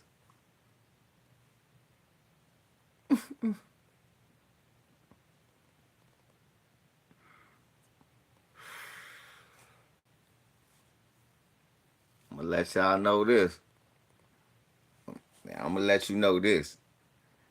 I don't mind. I'm like, well, I'm gonna let you know this. I do have family out there close to that district. If my nephew grows up and goes to that school and anything close to that happens, I don't mind sitting in jail. Everybody gonna get it. Y'all too. Yeah. That's what it's about. Motherfucker. Bitch, yeah. Motherfucker's wrong with you? That's the way we have to be. We gotta give these bastards hell. I'm not being cute. That's the way we gotta be. We gotta start letting these people know that tables can turn. You see how quiet she got? Because the prospect of that had her terrified.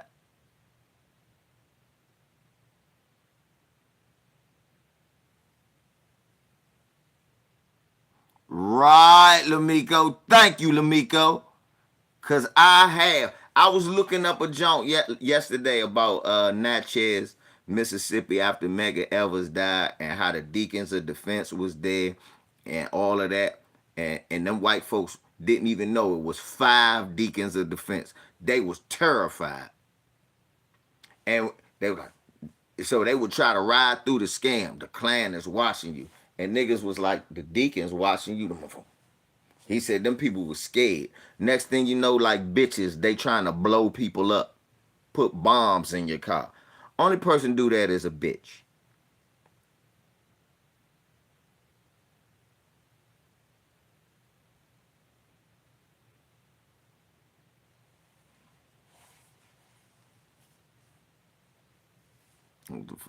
I got younger.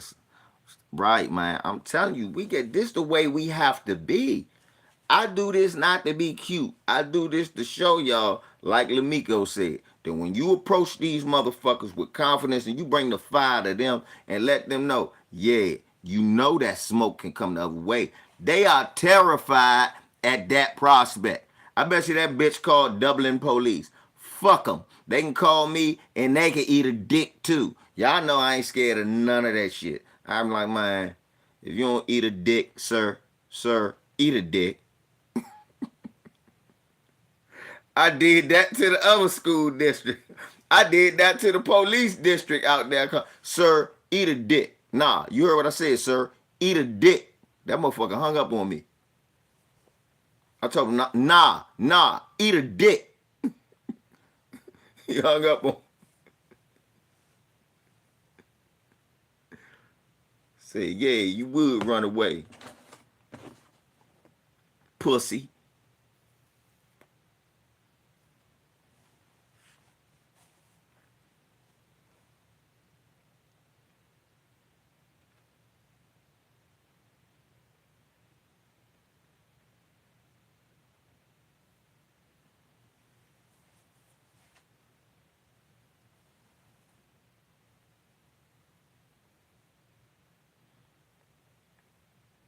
I'm not scared of you.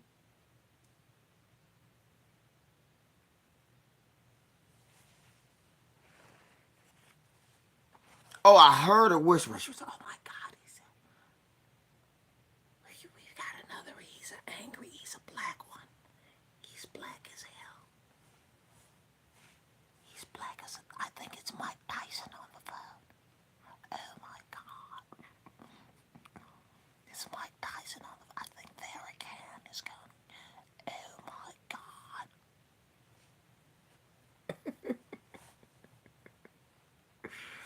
Oh my God, Farrakhan. Oh my God, it's Farrakhan.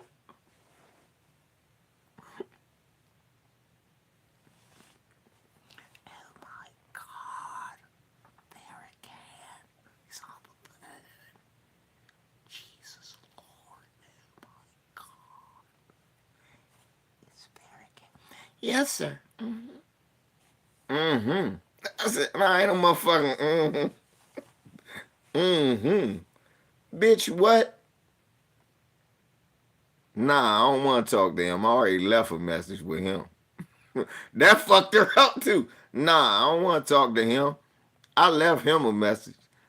Let me talk to the principal. You tell that bitch something.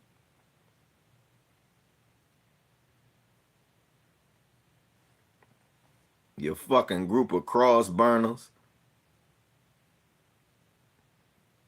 Oh my God. Oh my God.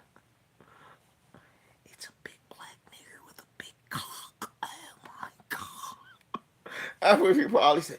Some nigger with a big cock called and he was so angry. Oh my God. Some white guy gonna call me. Did you make a white woman feel uncomfortable? Bring your ass out here. I'll make you feel uncomfortable. Matter of fact, I'm sorry. You'll feel real comfortable. You gonna be asleep.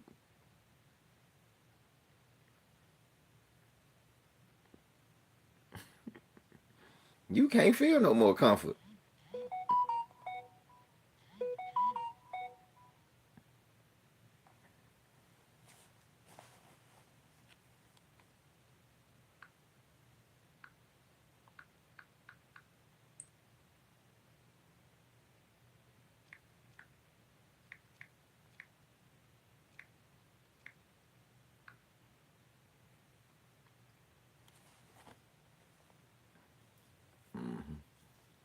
So, but anyway, y'all, let me get up out of here. I gotta go get y'all nephew from school in a little bit. So,